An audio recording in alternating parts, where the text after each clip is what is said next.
southern Colorado, 1828. On the sparse expanses of the vast Great Plains, the Comanche chief Bull Hump surveys the dusk landscape, with a discernible glint of excitement in his eyes. He scans the surroundings, his ears listen intently, as the younger Comanche warriors whom he has sent out as scouts report their findings to him. And their findings are promising. Only hours earlier, this haughty band of mostly young Comanche warriors had ridden into the area that fur trader William Bent has recently begun constructing and what will come to be known colloquially as Bent's Fort. Bent has been inspired to begin construction on the compound-like area due to its ideal location at the mouth of the Huerfano River. This makes it a hub for local trading activity, and the Comanche, assured in both their growing martial and economic prowess, have strode into the area under the unofficial leadership of Bull Hump, a veteran warrior and affluent trader himself. Though they are notoriously bellicose in nature, the Comanche have spent the preceding few years ensconced in a bitter conflict with their northerly neighbors, the Cheyenne.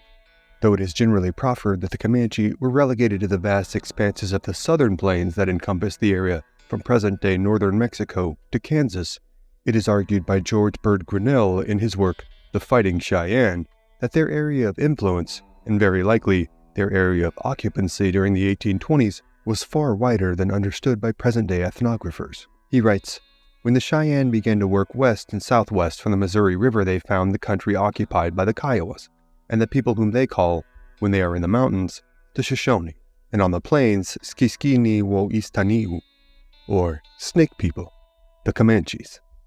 The Cheyenne recognize the extremely close relationship which exists between these two tribes of the mountains and the plains, and say that the Shoshone ought to be called mountain snakes or mountain Comanches. The Comanches, they say, range from the Yellowstone River south to beyond the Platte. Grinnell continues, "The wide range of the Shoshone stock on the plains has perhaps not yet been fully appreciated. I believe that at the time of the migration southward of the Blackfeet, the Snakes or the Shoshone occupied much plains territory from the St. Mary's River in Montana and British America southward, perhaps to the Yellowstone.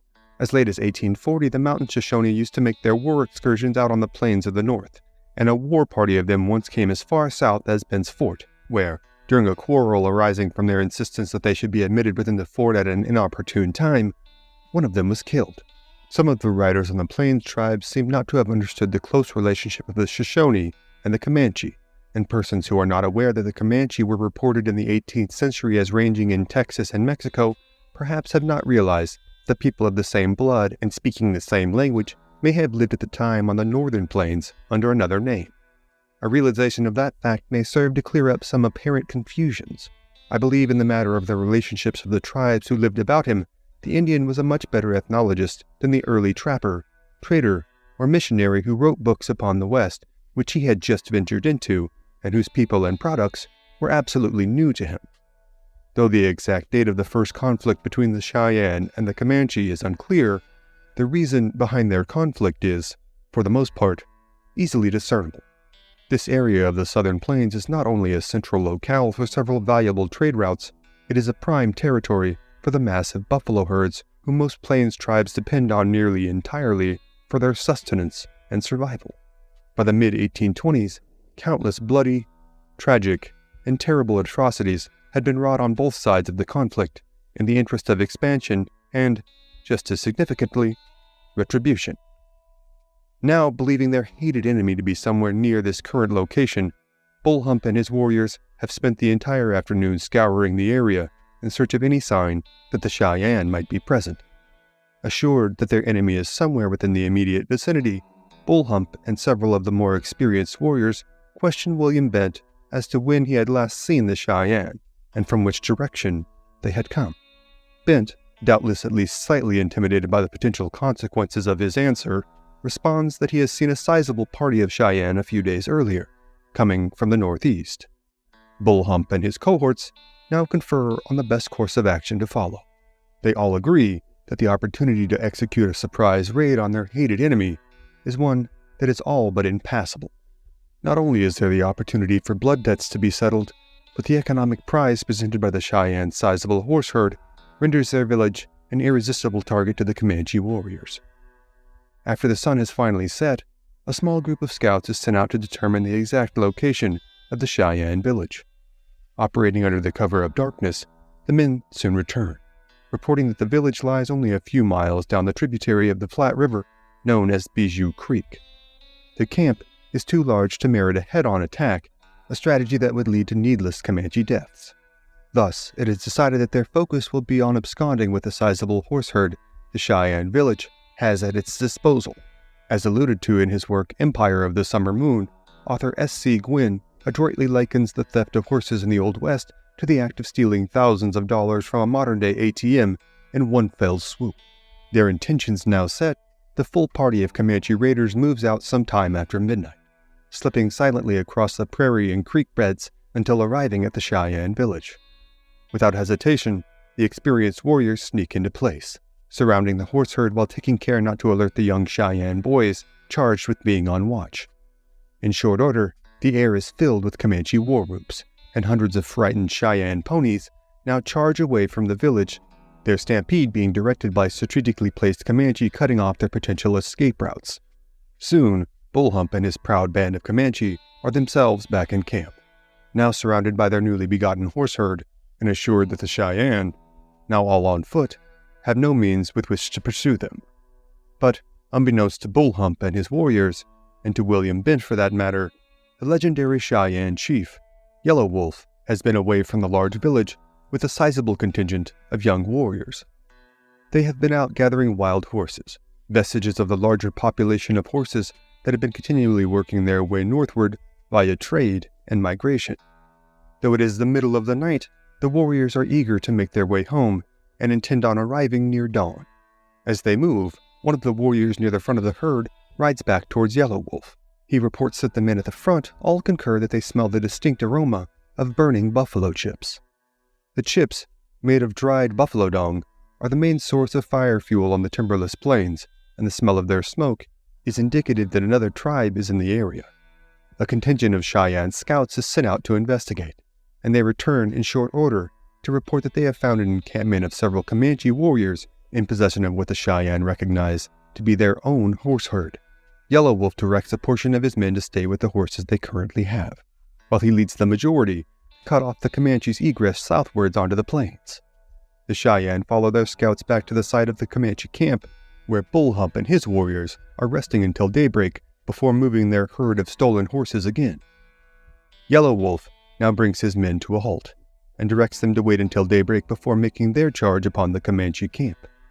He instructs the younger warriors, among whom is his beloved stepson, Walking Coyote, to rush upon the horse herd and drive them away from the Comanche and back towards their village. Finally, as the sun breaks the eastern horizon, the Cheyenne make their final approach upon the Comanche camp. They are pleased to see the Comanche who have been on guard of the horse herd throughout the night have momentarily gone into the camp with their cohorts to eat breakfast and prepare for the day's travel. Seeing that the time to strike is now, Yellow Wolf and his warriors advance in silence, walking their horses as close as possible to the camp before erupting in a cacophony of war cries as they drive the horse herd away from the Comanche village and back towards their own. Almost instantly, the Comanche reprisal comes as arrows fill the air, flying towards the Cheyenne. Seeing a chance to seize a battlefield honor, Walking Coyote, the stepson of Yellow Wolf, charges back into the very thick of the Comanche encampment where their finest horses had been picketed down for the night. Seeing one particularly fine mount, Walking Coyote jumps from his own horse, cuts the rope picketing the prized horse, jumps back on his own horse, and rides back towards his Cheyenne comrades, leading the new horse away via the rope. When Walking Coyote rejoins his fellow Cheyenne, he triumphantly hands the lead rope of the newly reclaimed horse to his stepfather, Yellow Wolf. But rather than overjoyous pride, the young warrior sees only growing concern in the chief's eyes. Then he looks back himself, to see the Comanche in hot pursuit. The Comanche, mounted on their finest horses, are now approaching at such speed that the Cheyenne are sure to be overtaken. Yellow Wolf now barks out the order that all who have guns must turn back and charge on them. That is the only hope we have of getting away from them. We must fight them. Yellow Wolf being in possession of a fine rifle himself, he leads the charge. Without hesitation, the Cheyenne with guns wheel their horses around, follow their leader in a head-on attack towards the pursuing Comanche. Within moments, they smash into the group of Comanche, numbering about 25 warriors in total, and a vicious close-quarters fight unfolds.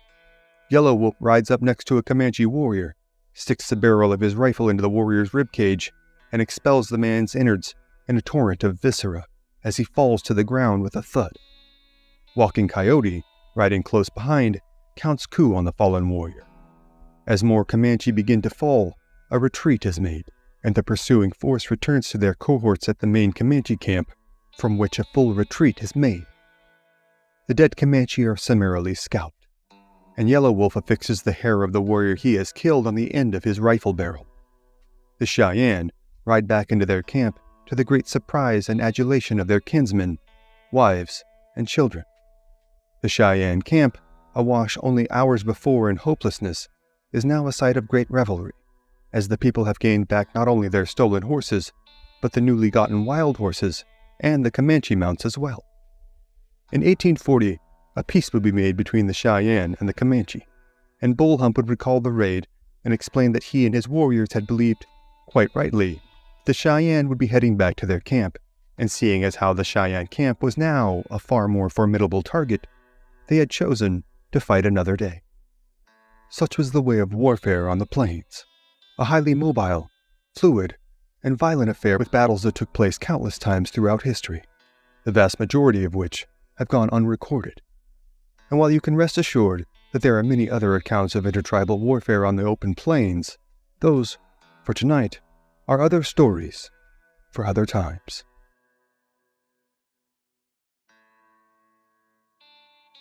Central Texas, winter, 1839. Texas Ranger Andrew Lockhart stands ensconced in a deadly fight, with bullets and arrows flying all around. Lockhart is part of an assaulting force of Rangers and Lipan Apache who have ventured here to the San Gabriel River, roughly 100 miles north of Austin, with the intent of pursuing and engaging a party of Comanche who have been raiding in the area in the previous few weeks. Now, with the Comanche being completely unaware of their presence and mostly just rising from a night's sleep, the Rangers have caught them off guard. All throughout the village, women and children scatter, warriors attack and are shot down and clubbed, and war cries and death howls abound. However, Andrew Lockhart barely notices either the cacophony nor the danger about him, as he fires upon any warrior he can find, and screams, unconsciously and incessantly, for his daughter. "Matilda! Matilda! If you are here, run to me!" Again and again the desperate father screams, seemingly unconcerned with the actions of his cohorts or their commander. It has been nearly a year since he has seen the teenage girl, one in which he has slept little and thought of virtually nothing else but her welfare and rescue. Andrew Lockhart had moved to Texas from Illinois in 1828, settling in the DeWitt colony on the Guadalupe River. Here, he and his wife had raised their children, the eldest among whom being Matilda, who records hold as being somewhere between 14 and 16 years of age. The previous fall, Matilda and 4 children from the neighboring Putnam family, Rhoda Putnam, aged 14, James Putnam, aged 7, Elizabeth Putnam, aged 5, and Lucy Putnam, aged 2, had ventured out amongst the nearby pecan groves on the banks of the Guadalupe River to engage in the time-honored tradition of gathering pecans. While the group was concentrated on their task at hand, they fell victim to a band of Comanche raiders who had hidden themselves in the brush nearby. While the 3 youngest Putnam children, James, Elizabeth, and Lucy, were fallen upon and swept up by the Comanche within moments, Matilda had first attempted to make a break for their home, in hopes of alerting her father to what had happened. The cries of her friend Rhoda Putnam, however, caused her to lose heart in this pursuit and return to try and assist her friend in escaping.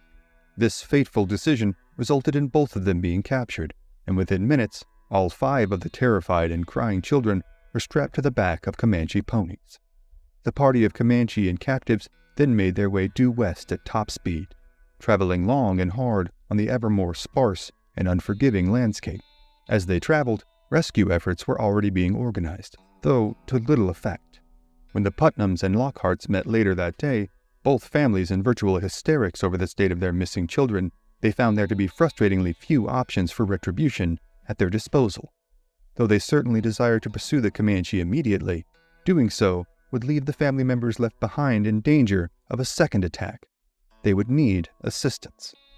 This assistance would come in the form of Captain John Tomlinson, who arrived with his small surveying party of 6 men. Tomlinson and his men had been surveying the area west of San Antonio when they had narrowly missed being overrun themselves by the Comanche raiding party that had taken Matilda Lockhart and the Putnam children. When they arrived on the west banks of the Guadalupe River, they found all of the homesteads on that side. News of the abductions had spread like wildfire, causing those on the western side of the river to cross to the eastern side and congregate at the homestead of another DeWitt colony settler, William Taylor. Several of the men of DeWitt's colony and Tomlinson's survey party immediately organized a rescue party, crossing the river again and taking to the trail of the Comanche as quickly as it could be discerned. Though the men put forth their utmost efforts in pursuing the Comanche and the stolen children, it was soon apparent that these efforts were in vain. The children were gone, lost into the vast expanses of the Texas frontier, and it was very likely that they would never be seen again. It was well known amongst all of the settlers what kind of treatment would be in store for the captives, and now all the grieving family could do was wait, hope, and pray for their safe return. The children, meanwhile, were now tasked with surviving amongst a wholly new and harshly unforgiving reality. Comanche treatment of captives varied wildly with consideration to age and gender. Most captured infants were summarily and cruelly dispatched by the Comanche, who saw the care required for a child of that age as too much of a hindrance while on the rapid egress after their capture. Older children, however, after an initial period of ingratiation, were often adopted into the tribe. With notoriously low birth rates due to their nomadic, horse-bound lifestyle and an existence built entirely around hunting and warfare, the Comanche were often all too willing to adopt captives from other tribes, as well as Spanish, Anglo, and Mexican captives. Adult women would find themselves relegated to miserable existences as slaves, sexual and otherwise, to their captors. Men would generally be tortured to death via any number of unthinkable methods, such as stretching a victim out on the ground and heaping hot coals upon them, or slowly filleting them alive. In the case of Matilda Lockhart and the 4 Putnam children, their treatment would largely follow this protocol.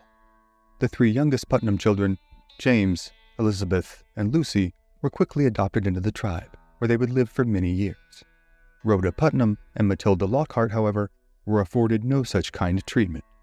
Though no record exists of their chastity being violated, physical abuse of other kinds abounded for both unfortunate young women.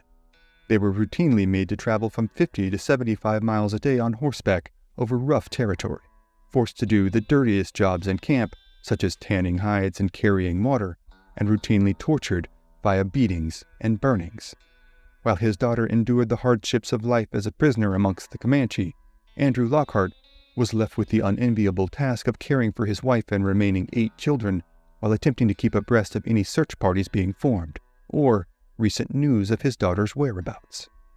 It would be an entire year before word of a local party of Texas Rangers and Lipan Apache scouts arrived at the Lockhart homestead, and Andrew Lockhart hurried out to join them.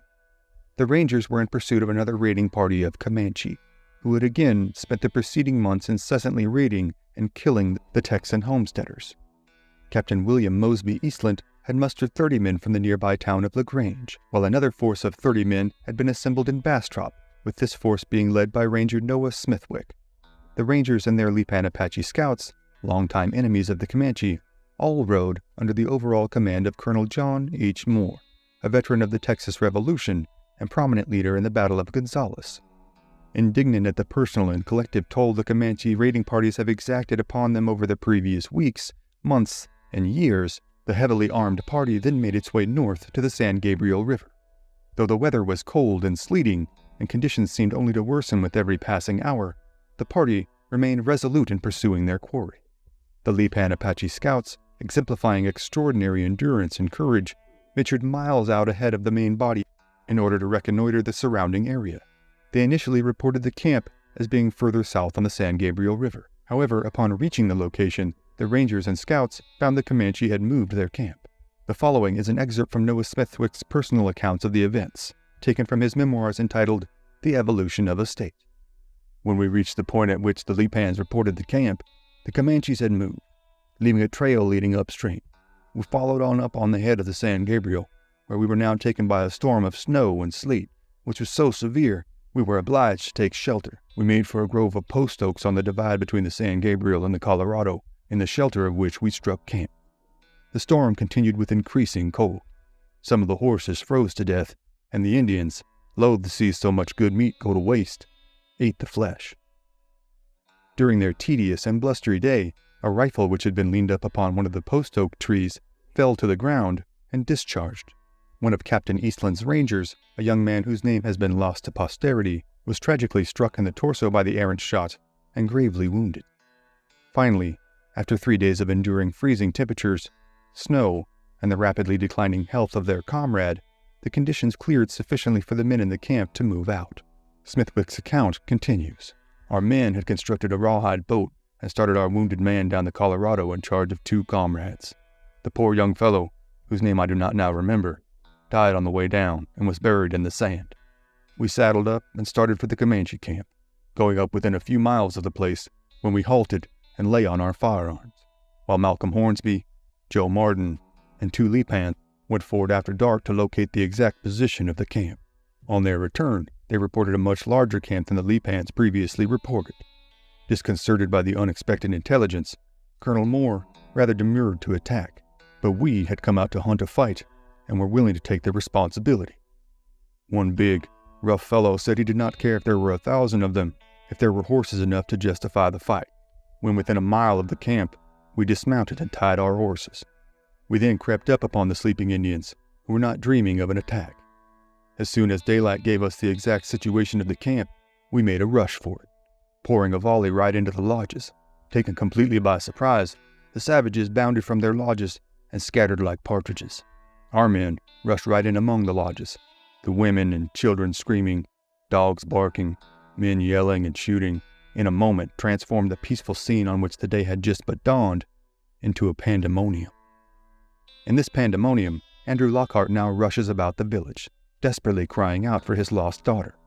As the seconds tick by, his anxiety and despair rise higher and higher, rendering everything around him nearly inaudible and indiscernible. Suddenly, for reasons inexplicable to everyone but the commander himself, Colonel Moore orders a retreat, commanding the men to move back to the cover of a timbered thicket near the village. Lockhart and the rest of the rangers, confused and indignant, nonetheless withdraw to the thicket, losing both their advantage in position and surprise. Many of the Lipan Apache present are disgusted by this order and decide to leave the battlefield. However, while on their egress, they manage to stampede a significant portion of the Comanche horse herd, rendering most of their warriors footbound. The Comanche, still reeling but incensed, now marshal their forces in a line of warriors and advance upon the thicket. As this contingent advances upon the rangers, another group of Comanche make their way around the backside of the thicket and scatter every one of the rangers' horses. As this happens, a charge is made by the Comanche to the front of the thicket, and a volley of fire pours out of their ranger positions, killing several of the warriors and rendering one unfortunate Comanche paralyzed on the field of battle between the 2 parties. The wounded Comanche, in a startling display of warrior spirit, fires arrows in high arcs into the thicket, all while laying on his back. This grisly scene was soon concluded when one of the Lipan Apache warriors, a famed chief by the name of Flacco, rushed forward to dispatch the Comanche with a lance. After this, the Comanche attack momentarily abates, as both sides withdraw to their respective positions. Finally, a Lipan Apache woman, a prisoner of the Comanche, walks out of the village, towards the thicket, waving a white flag of truce. One of the Lipan Apache scouts ventures forward and briefly converses with her. She tells him the Comanche have lost many of their best warriors and inquires as to the losses of the rangers and Lipan Apache. The Lipan Apache keenly informs her, in a cunning lie, that his party has not received so much as a flesh wound. This, however, is not true. Felix Taylor, a longtime ranger, has been shot in the knee, and Joe Martin, who Noah Smithwick notes as one of our best men, has received a shot to the back, rendering him paralyzed from the waist down and in excruciating pain. He begs his comrades to dispatch him in the name of decency and mercy, but none abide his wishes.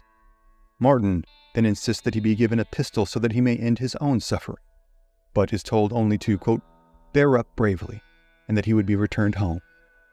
Now, the rangers find themselves in an incredibly precarious situation. They are at least 100 miles away from the closest town in Austin, Texas, completely on foot, and with 2 wounded and immobile comrades in tow. Now, they they must make their way back south, under the constant threat of Comanche reprisal. This reprisal, however, does not come. Though the party will indeed return safely to Austin, the specter of the tragedies related to the fight that day will loom large for weeks and months to come. Joseph Martin will make it home, only to perish a scant few weeks later from his horrific wound. And while Martin's agonizing demise is certainly the stuff of nightmares, it is Andrew Lockhart whose grief will only intensify. Noah Smithwick's account of Lockhart at the fight is all too humanizing in its tragic circumstances. I never felt sorrier for a man than I did for Colonel Lockhart, whose young daughter had been taken captive by the Comanches, and who we had every reason to believe was in that camp. His feeling that he was indeed so close to his beloved daughter would be proven tragically correct when, a little over a year later, Matilda Lockhart would finally be returned to her family in an exchange with the Comanche organized in San Antonio in the spring of 1840. Even this long-awaited reunion, however, would be marred by the cruelty and dehumanization that is inherently linked to human conflict throughout history. One account of her appearance that day, given by noted Texas luminary Mary Maverick, paints a visceral image of the severity and totality of the abuse wrought upon Matilda Lockhart during her captivity. She was in a frightful condition, poor girl. Her head, arms, and face were full of bruises and sores, and her nose actually burnt off to the bone, all the fleshy end gone, and a great scab formed at the end of the bone. Both nostrils were wide open and denuded of flesh. She told a piteous tale of how dreadfully the Indians had beaten her, and how they would wake her from sleep by sticking a chunk of fire to her flesh, especially to her nose.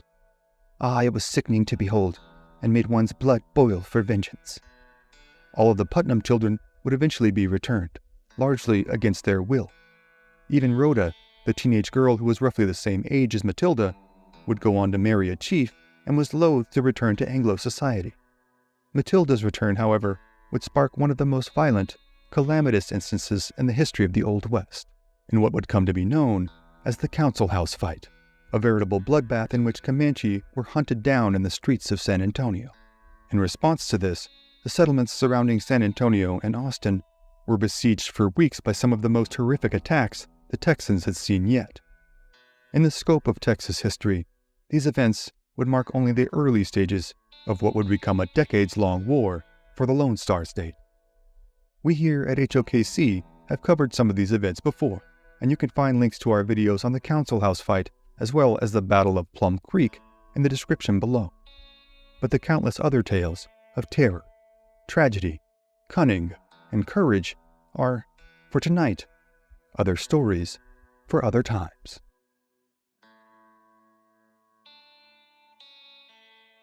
Kerrville, Texas, April 1859. A group of settlers congregate in the early morning hours near the outskirts of this small hill country town heavily populated by German immigrants and settlers new to the area. A prominent local resident, 54-year-old Roland Nichols, has gone missing. Born in Franklin County, Tennessee in 1805, Nichols had briefly settled in Arkansas before making his way with his wife and children to Texas in 1856.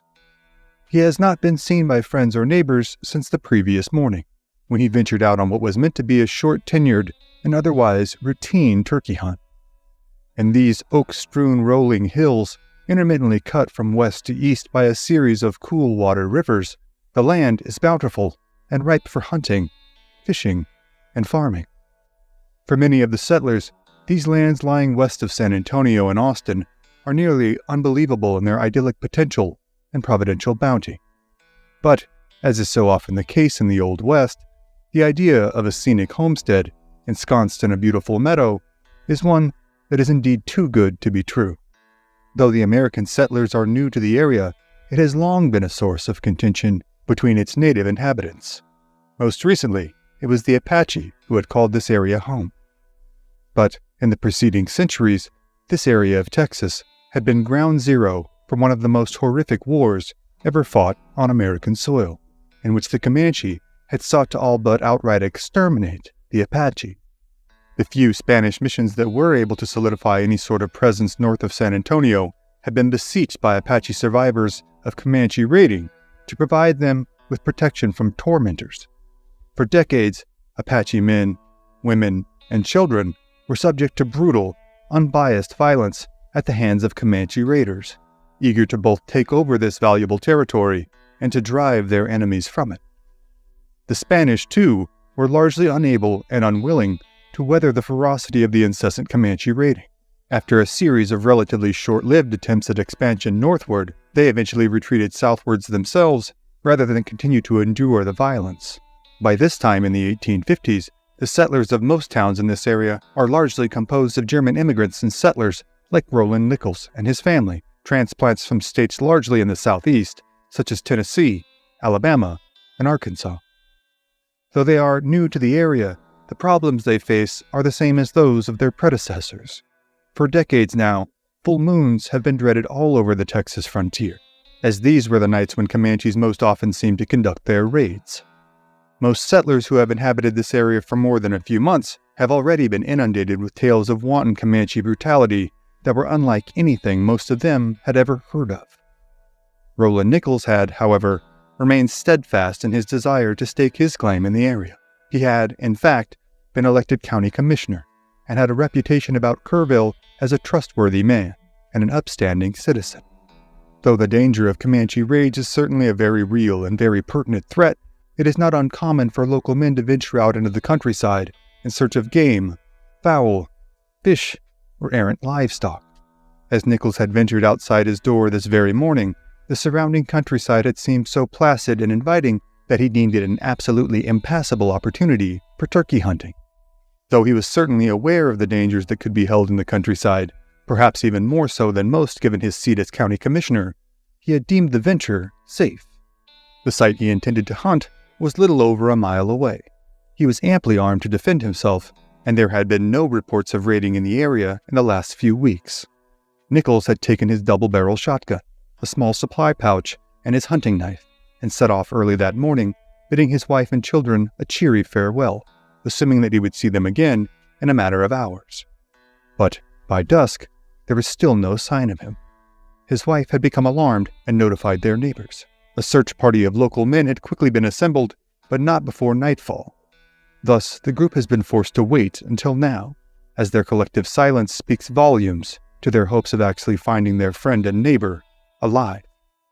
The men checked their weapons now, before heading out on the trail of Nichols, their eyes alternating scanning the ground before them for tracks and the surrounding countryside for any sign of the Comanche. Their senses alight with adrenaline, the men find Nichols' trail, heading in the exact direction he had told his wife he was going.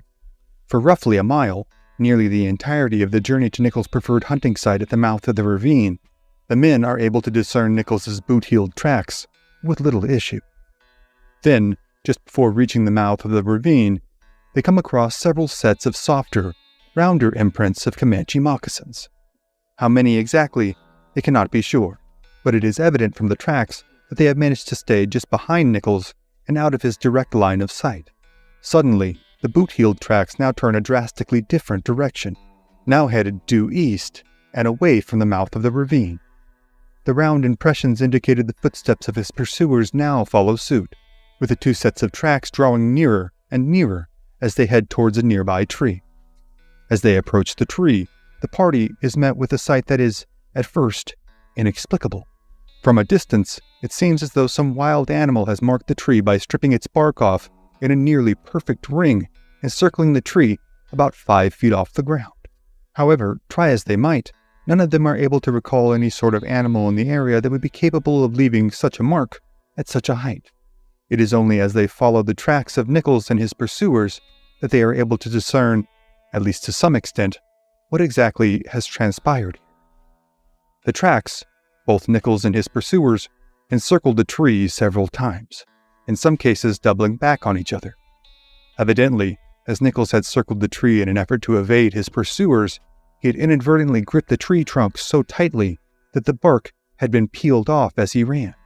The search party, now with their nerves on end, scanned the surrounding area, quickly finding the lifeless body of Roland Nichols, lying only yards away from the tree in the grass, with one arrow in his chest and another arrow as well as a gunshot wound in his abdomen. Eyes still scanning the countryside around them, the men survey the scene in an effort to ascertain the order of events in Nichols' unfortunate demise. It is thought that the arrow which struck him in the chest hit him first. Then, as evidenced by the soft, circular knee prints in the ground yards away, Nichols had fallen to his knees, in either a state of shock or in an effort to shoulder and fire his weapon.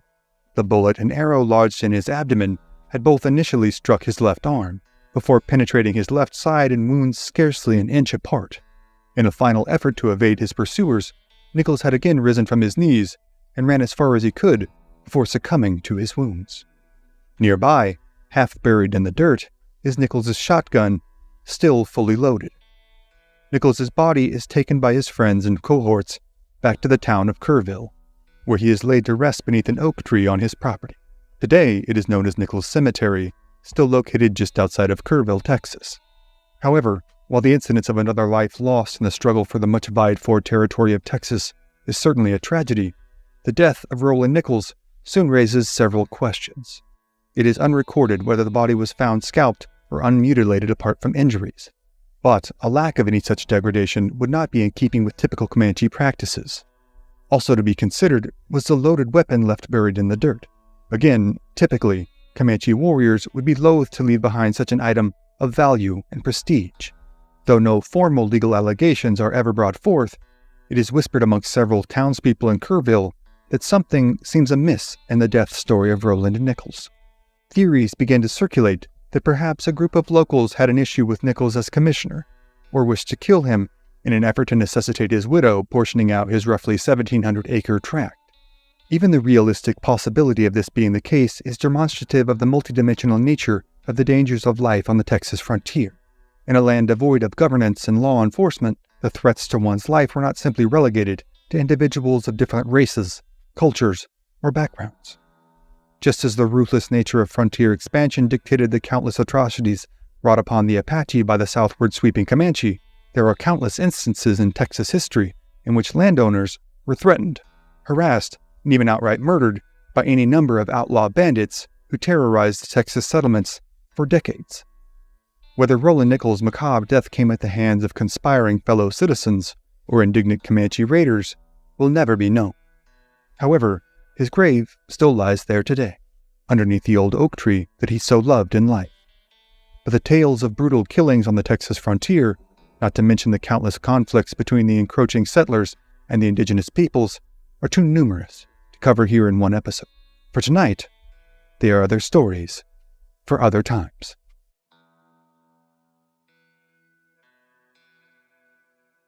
North Texas, June 27, 1874. In the middle of the night, in the tiny settlement known as Adobe Walls, James Hanrahan steps outside the sod-roof saloon that he owns and operates. Hanrahan is alone, cloaked in the darkness of night, clutching a revolver. He is nervous and exhausted from the lack of sleep. More than anything, he wishes he could go inside, pour himself a stiff drink, and drift off to sleep until dawn brought on the repressive heat of yet another blazing Texas summer day. But he knows he cannot. Hanrahan knows what he must do. He aims the pistol into the air and squeezes the trigger.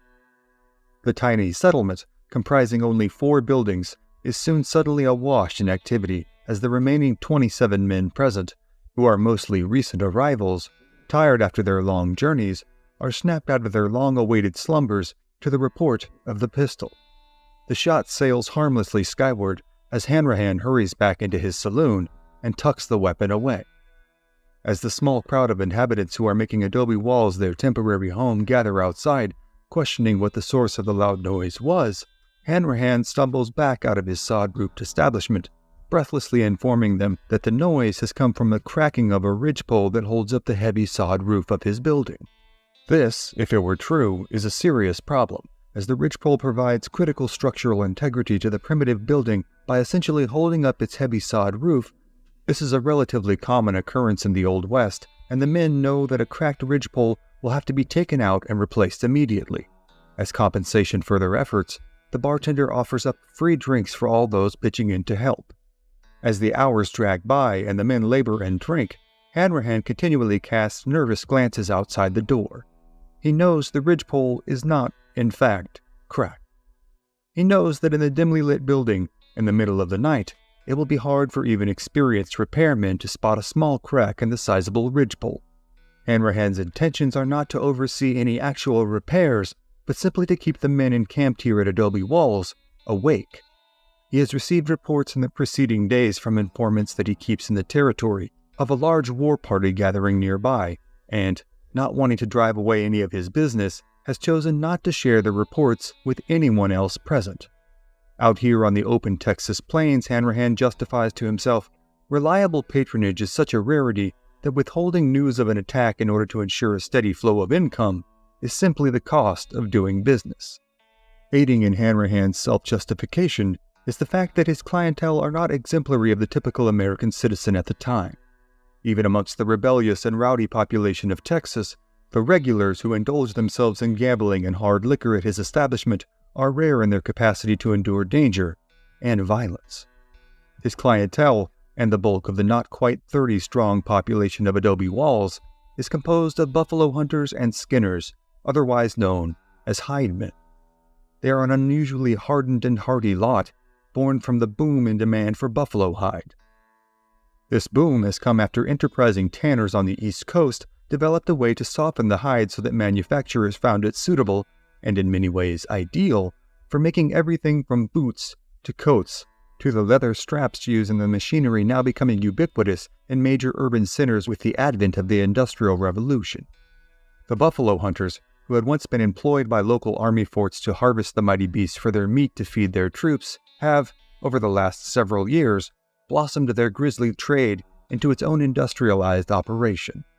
Their quarry, the imposing American bison, colloquially known as buffalo, present not only an enticing target, but an easy one for hunters familiar with their habits. The hulking animals cluster in large herds and do not flee until the lead animal among them is shot down. The hunters, many among whom are armed with the Sharps Model 1874 sporting octagon rifle with a 30-inch barrel chambered in .45 caliber, are able to set up hundreds of yards away from the herds, concealing their locations as they spent days at a time shooting down buffalo, one at a time. Over the course of the decade spanning from 1870 to 1880, the buffalo population of North America was utterly decimated. In 1870, there was thought to be more than 12 million buffalo roaming the plains. By 1880, there will be fewer than 400,000. After the animals are killed, the teams of men set about the tedious, tiresome, and outright filthy task of skinning the massive animals, storing the hides, as well as harvesting and salting the animals' tongues, which are prized delicacies in the cities of the eastern seaboard and in Europe. The carcasses are then left to rot, by the thousands, on the open expanses of the sun-soaked plains. This practice has increased in pace and scope beginning in the territory of Kansas, newly claimed after the Civil War, and rapidly expanding southward and westward into the territory belonging to tribes like the Comanche, the Kiowa, the Cheyenne, and the Arapaho. By this point in the 1870s, these once powerful tribes that had forfeited large swaths of their territory to the United States government are finding themselves in increasingly dire straits. As their territorial domain recedes, and the once expansive herds of buffalo are reduced exponentially year after year, the tribes of the central and southern plains are becoming increasingly angry and increasingly desperate. Their ire is drawn, in particular, by the teams of buffalo hunters who roam their lands and cut down the animals that they depend on, almost entirely, for their survival. In this area of North Texas, the Comanche have been hit particularly hard. Though they are still the most powerful tribe on the southern plains, their numbers have been decimated by outbreaks of dysentery, smallpox, and cholera over the preceding decades. Though once a mighty Spartan-like culture nearly devoid of formalized religious practices, they have recently begun to adopt an odd, rather ad hoc adaptation of the sun dance ritual performed by tribes with more developed religious practices like the Kiowa and the Cheyenne. They have spent much of the past few years being perpetually pursued by the U.S. Army, intermittently wreaking havoc on Texan and Mexican settlements as they struggle to recover from the ravages of the white man's diseases. Though they are still feared throughout the entirety of Texas, the Comanche people know that they are, as a whole, ailing. Thus, many among them have sought solace in medicine men claiming to have spiritual solutions to the Comanche's temporal problems. Foremost among these is a 23-year-old heavy-set and broad-faced man named Issa Tai. Though he is not a warrior, nor does he have any experience at all in tactics, strategy, or logistics, he has managed to convince the struggling and weary Comanche people that he is in possession of great power. Throughout the spring of 1874, he has been fostering his own legend. Comanche camps from all over the southern plains began to buzz with tales of this powerful young medicine man who, it was said, could stop bullets by casting spells, could actually fly into the sun to spend time with the spirits of the other world, and could belch up literal wagon loads full of bullets to supply the Comanche in their fight against the whites. Now was the time, Isatai had insisted as he traveled from camp to camp, for the Comanche to rise up, to join with their allies in the Kiowa, the Cheyenne, and the Arapaho, and to finally, once and for all, drive the American invaders from their lands. Though many amongst the Comanche would likely have dismissed the young Isatai out of hand were he traveling alone, it is his close friend, the legendary warrior Quanah Parker, whose endorsement lends great credence to his claims. Quanah, the half-white son of captured Texan Cynthia Ann Parker and Comanche chief Peta Nakona, has risen to prominence as a respected warrior and leader after being effectively orphaned when his father had been killed and his mother recaptured by the Texans during a raid a decade prior. Now, his opinion holds great sway amongst his people. In May of 1874, when the Comanche bands all gathered on the Red River for their attempt at a sun dance, Quanah and Isatai beseeched their ailing people to listen to their cries for uprising and follow them into the fight. Isatai had promised to make the warriors invincible and to render the Texans they planned to attack completely helpless with his powerful magic. They had managed to recruit warriors from their allies in the Kiowa, the Cheyenne, and the Arapaho, and now, after much speech-giving and testimony, they convinced many of their fellow Comanche to come on the warpath. Estimates place the size of their total force at between 250 to 1,000 warriors, with most erring towards the lower end of those numbers. Now, with their band of warriors in tow, Isatai and Quanah had the force they had dreamed of. They consulted with chiefs from all of the tribes, and it was a near universal conclusion amongst them that the biggest single problem facing the tribes on the southern plains at the moment was that of the buffalo hunters. Their incessant slaughter of the lifeblood of the tribes must be stopped at any cost. And so, the war party, after much secretive preparation and coalescence on the Texas plains, now makes their way towards Adobe Walls, headquarters of the buffalo trade in the North Texas country. Meanwhile, as the intertribal force of warriors make their final preparations for battle and then ride out towards Adobe Walls from across the plains, the buffalo hunters inside Hanrahan's sod-roofed saloon are just finishing their laborious task of replacing the supposedly cracked ridgepole of the ramshackle building. They have been thoroughly plied with free whiskey for their efforts, and many among them are ready to return to their bedrolls for some much-needed sleep. But Hanrahan, ever watchful of the eastern horizon as he awaits the sunrise, insists that they continue to stay and drink, free of charge, as a means of thanking them for their assistance. He intends to keep them all awake until the impending attack finally comes, and hopes that their senses will not be too dulled by alcohol to fight off the attackers. Finally, around 4 a.m., the party of Comanche, Kiowa, Cheyenne, and Arapaho, led by Isatai and Quanah, arrive on the ridgeline overlooking Adobe Walls. Isatai is completely naked and painted head to toe in yellow, the color of invincibility. Many of the warriors, as well as their horses, are also covered in yellow paint. 10 years earlier, in 1864, the legendary mountain man Kit Carson had led a U.S. Army contingent in search of Comanche raiders in a battle that had occurred in the Adobe ruins that gave the place its name, which lay about a mile away from where the buffalo hunters now made their homes. Carson and his men had seen a sight eerily similar to this, and it was only through Carson's inexorable leadership and coolness under fire that he and his men were able to survive. But the buffalo hunters here on this day in 1874 not only lack discipline and leadership, they are largely half-drunk on rot-gut whiskey and have been kept up all night performing hard physical labor. They are, in short, in less than ideal condition to fight a pitched battle against a highly experienced and incredibly motivated attacking force. However, these hunters do have one thing that their countrymen serving in the U.S. Army a decade earlier did not: the Sharps buffalo rifle. The imposing firepower possessed by this weapon, combined with the experience and combative nature of the buffalo hunters, will now prove to be their only hope of survival in the fight to come. As the morning sun begins to crest the eastern horizon, the imposing force of native warriors, with the exception of Isatai and a few select elders, charges down the hill, sweeping down upon the small settlement with startling skill, speed, and ferocity.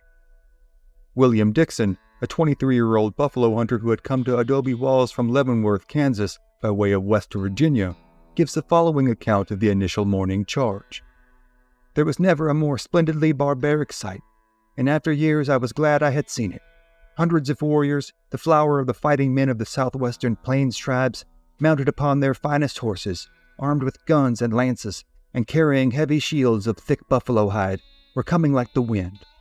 All over was splashed the rich colors of red, vermilion, and ochre on the bodies of the men, on the bodies of the running horses. Scalps dangled from bridles, gorgeous war bonnets fluttered their plumes, bright feathers dangled from the tails and manes of the horses, and the bronzed, half-naked bodies of the riders glittered with ornaments of silver and brass. Behind this headlong charging host stretched the plains, on whose horizon the rising sun was lifting its morning fires. The warriors seemed to emerge from this glowing background. The cry goes up amongst the buffalo hunters that an attack is fast approaching, and all those who are awake race to grab their weapons and barricade themselves inside one of the 3 adobe buildings in the settlement. The walls are 2 feet thick, providing ample cover even from native rifle fire. However, outnumbered by at least 20 to 1, the buffalo hunters are well aware of their current predicament. They are also well aware of the vitriol the plains tribes carry for them, and know that the only thing worse than being killed on this day would be to be captured alive by the Comanche and their allies. The tales of unthinkable tortures wrought upon prisoners of war had circulated on the frontier for decades, and now served to steel the resolve of these intruding hidesmen as they steady the sights of their buffalo rifles on the approaching warrior horde. But the attack happens in a flash, leaving 2 buffalo hunters, the Shadler brothers, who had been asleep in one of the covered wagons stranded away from the cover of the adobe structures. They are quickly cut down, their pitiable cries drowned out in the din of gunfire and war cries. Their beloved dog, a large, sweet-natured Newfoundland, is also shot down in his efforts to defend his masters. All 3 are scalped. The attack roars on, and in a matter of moments is within range of the adobe buildings. One man, Billy Tyler, is shot through the lungs as he attempts to rush into one of the buildings in a futile dash for safety. The fight rages on, with the attacking tribesmen whirling in a cyclone of violence around the defenders ensconced in the buildings as they desperately fire out of the portholes cut into the walls. Lana Parker, in the lead of the furious attack, attempts to batter down the door of Hanrahan's saloon by backing up his horse to the door and attempting to use its powerful legs to kick the door down. After a number of earnest attempts, though, the young warrior and seemingly fearless leader is forced to abandon his ploy in the midst of gunfire pouring out from the buffalo hunters inside. The warriors now attempt to set fire to the buildings, but the adobe walls and sod roofs make poor fuel for the flames, and the attackers are unable to accomplish much in the way of consequential damage. Finally, after suffering heavy initial losses at the hands of the buffalo hunters and their powerful rifles, a fate they had been assured was impossible by the medicine man Isatai, the attacking native forces pulled back to regroup on the ridge to the north. For the rest of the day, intermittent attacks rain down upon the besieged defenders. Time and again, they are repelled by the defenders, much to the confusion and consternation of the attackers. The attacks drag on into a second day. In between defending against charges, the defenders do their best to bury not only their dead, but veritable heaps of their own horses and oxen that the natives have killed in frustration when unable to breach the defenses of their human targets. More hope for the buffalo hunters comes in the way of reinforcements when 2 more hunters come into the camp from the surrounding area. One man is sent out to ride to Dodge City for reinforcements, leaving the total number of defenders at 30. Still, despite their advantages in mobility, numbers, and position, the native forces are unable to overrun their hated adversaries ensconced behind their thick adobe walls. On the 3rd day of what had become a siege, a number of warriors, along with Isatai, congregate on a hill that later estimates gauge to be 1,000 to 1,500 yards away from Hanrahan's saloon. The warriors and the medicine man sit atop their horses, presumably well outside the range of even the powerful buffalo guns, and quarrel over what to do next and who is to blame for their difficulties so far. Isatai does his best to defend himself against his comrades' accusations of fraud and cowardice, and claims that the Cheyenne contingent of their multi-tribal force had killed and eaten a skunk on the eve of the attack, effectively nullifying Isatai's medicine. As the group of tribesmen squabbles amongst themselves, Billy Dixon, the 23-year-old hunter who, despite his youth, has already built a considerable reputation for himself as a crack shot, eyes them from nearly a mile away while standing in the doorway of Hanrahan's saloon. After a few moments of sizing up the distance and conditions, Dixon takes up his rifle and braces himself against the door jamb. "I was admittedly a good marksman," Dixon would later recall, "yet this was what one might call a scratch shot," meaning that, essentially, he simply aims as best as he can and hopes for the most efficacious result possible. Seconds after Dixon squeezes the trigger of his Sharps rifle, one of the native tribesmen in the group berating Isatai simply slumps over and falls to the ground, lifeless. Dixon's shot has, miraculously, fallen one of the warriors from a distance thought by nearly all present, including Dixon himself, to be essentially impossible. The group on the hill scatters instantaneously, having incurred yet another fatality, and now with their nerves irreparably shaken. Still, though, throughout the day, more attacks are made, with Quanah Parker marveling many of the buffalo hunters with his strength and martial prowess, as he fearlessly charges again and again, and manages to lift a wounded comrade off the ground with one hand while sitting atop his horse. Finally, Quanah's horse is shot out from under him at a distance of nearly 500 yards. He takes cover behind a hulking, rotting buffalo carcass only to receive a bullet wound of his own between his neck and right shoulder blade. Ultimately, he is able to escape to safety, and while his wound will prove to be largely superficial, the damage that has been incurred by his forces is rapidly becoming unmanageable. The once prophetic Isatai now has no answers, and as dissension grows amongst the ranks of the Comanche, Kiowa, Cheyenne, and Arapaho, more buffalo hunters from the surrounding area pour in to assist in the defense of Adobe walls. Several of the more experienced, older chiefs berate Isatai for causing such losses, beating him about the head and torso with their riding quirts. Though he can provide no solutions and still refuses to ride forth and fight the hunters himself, Isatai maintains his innocence. Soon, though, the native forces are rife with division and discouragement, and on the fourth day, they disappear into the expansive plains. After fighting for their lives for the better part of a week, the defenders holed up inside the buildings of Adobe walls are elated. By August of that year, more than a month after the battle, a troop of cavalrymen arrived to Adobe walls to find a dozen buffalo hunters still resolutely surviving in the remote outpost. Outside the saloon, each impaled on a post, are the skulls of several of the vanquished warriors. The Americans' fight for expansion and the tribe's fight for survival will not end here. Though Isatai will go on to be held in great contempt by his people, Quanah Parker will become a seminal figure in the tribe's history, and a pivotal force in leading the Comanche into their new way of life in the 20th century. Billy Dixon, the hunter who made the nearly impossible shot at Adobe walls, would go on to be awarded the Medal of Honor, as a civilian, for his actions in a fight against the Comanche and Kiowa only months after this battle at Adobe walls. Also present at the fight is a 20-year-old hunter and skinner named Bat Masterson, who will go on to become one of the Old West's most legendary figures, serving with the likes of Wyatt Earp and even going on to work as a newspaper correspondent in his later years. The Second Battle of Adobe Walls, as it will go on to be known, will shape the lives of virtually all those who fought there and managed to, somehow, survive. It will also be a pivotal moment in the history of the West, as it will, unofficially, mark the beginning of the end for the way of life of the tribes living on the plains. Never again will the buffalo range in such numbers, and never again will tribes like the Comanche, Kiowa, Cheyenne, and Arapaho roam with such freedom. The tribes present will all go on to carry out retributive raids on homesteads and farms from Mexico to Colorado, though never again would they hold martial superiority over their own homelands. But the accounts of those raids, as well as the tales of the remarkable lives of such figures as Quanah Parker, Billy Dixon, and Bat Masterson, are, for tonight, other stories for other times.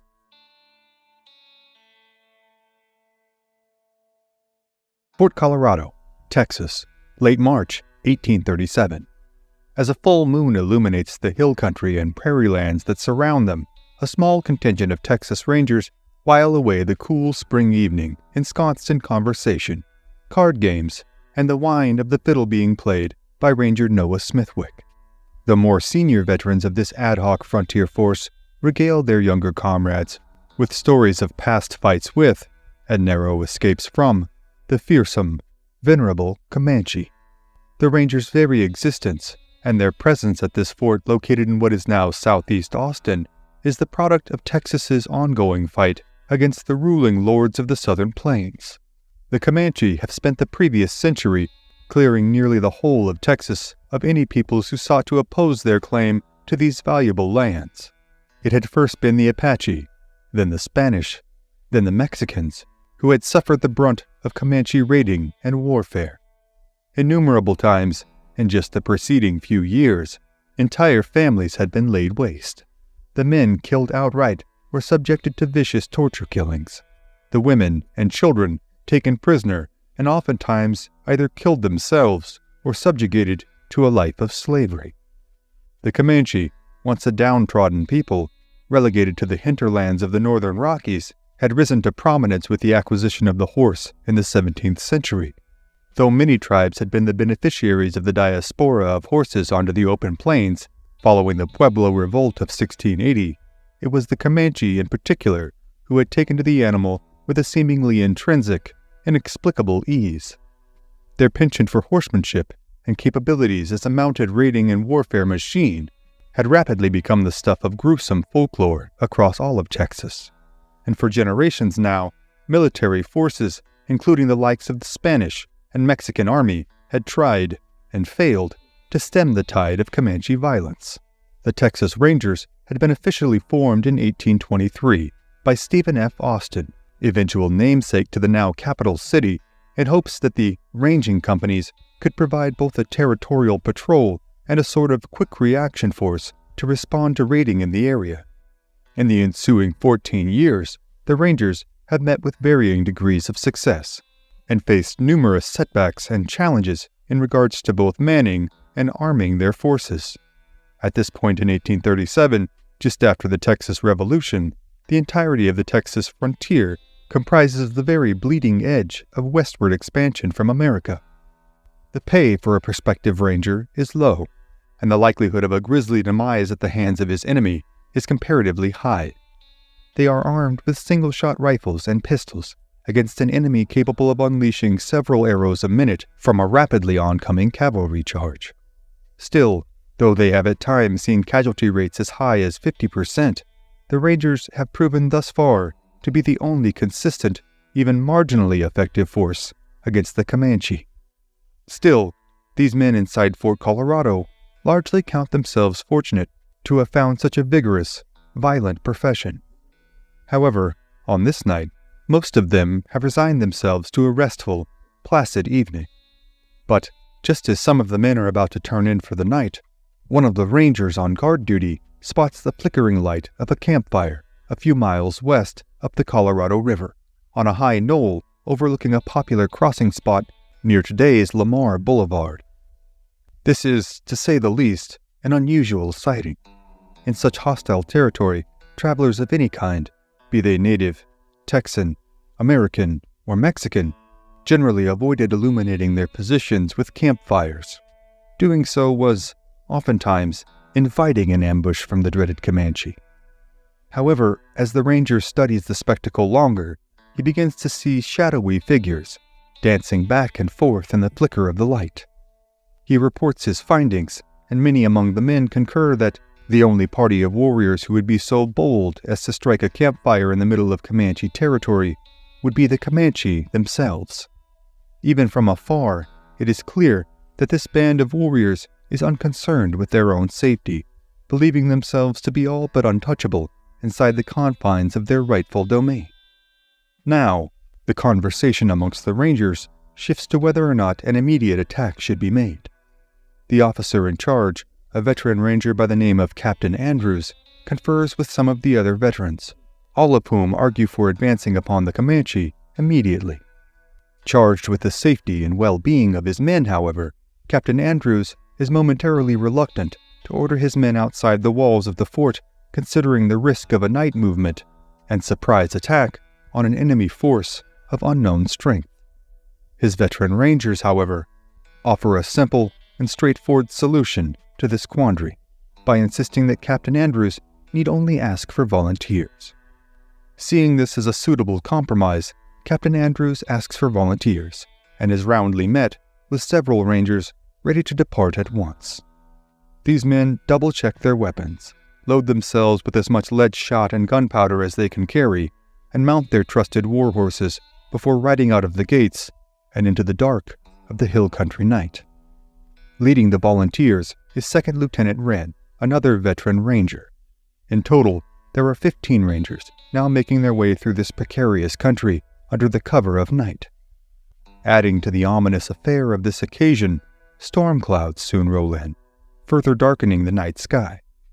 As they near the site of the Comanche camp, Lieutenant Wren, Ranger Joe Weeks, and Ranger Noah Smithwick advance ahead of the rest of the ranger contingent to reconnoiter the area ahead.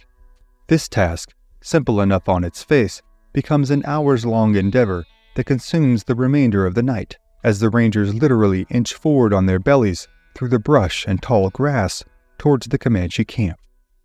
Finally, as the sun begins to crest the eastern horizon, the rangers find themselves in plain view of the Comanche camp. However, their trajectory has placed them far closer to the Comanche's horse herd than they had initially planned.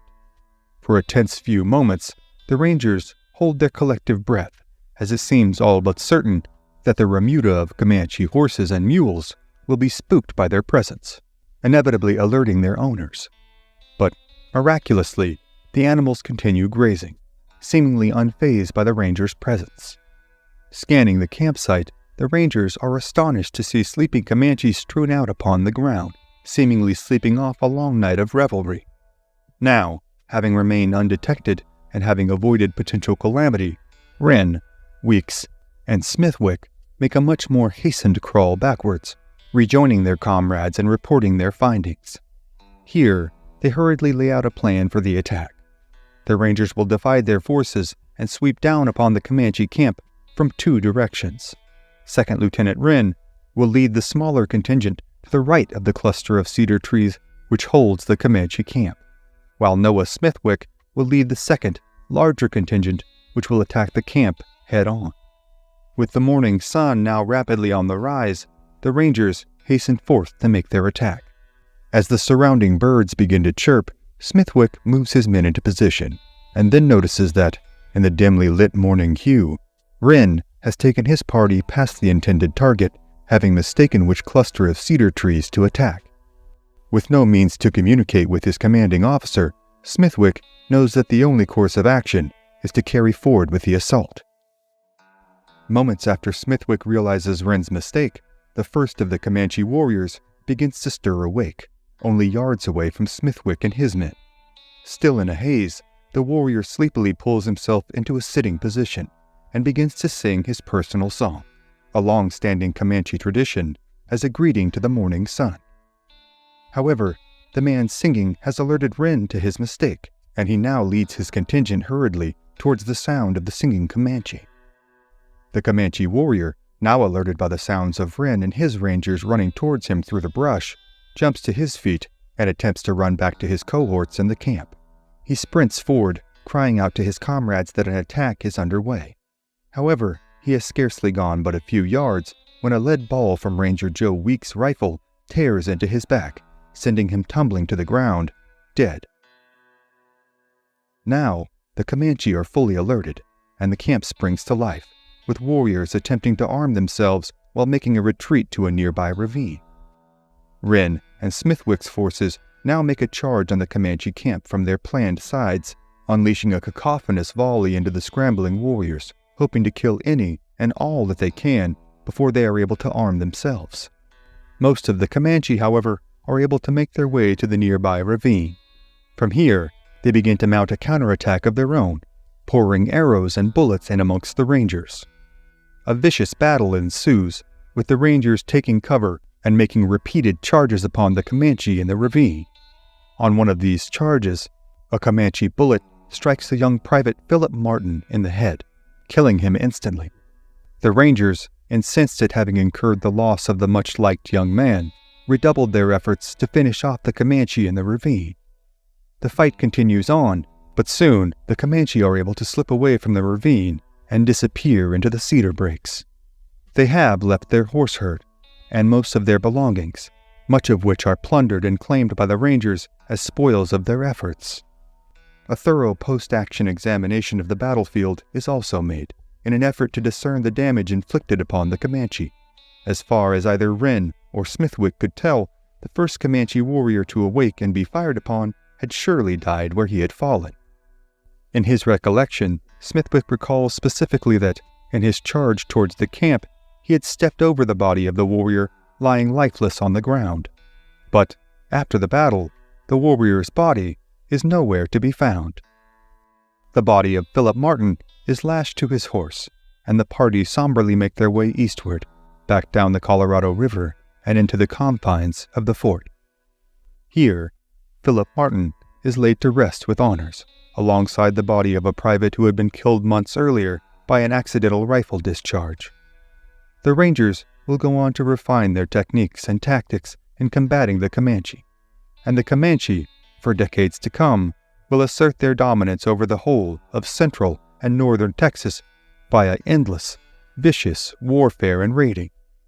In the annals of their conflict's history, this conflict, however minor, is indicative of the all-too-common succession of events that would occur countless times across the Texas frontier, one in which the martial spirit that drove the very survival of the Rangers resulted in the loss of one of their own, for what was ultimately an unverifiable and inconsequential toll exacted upon their enemy.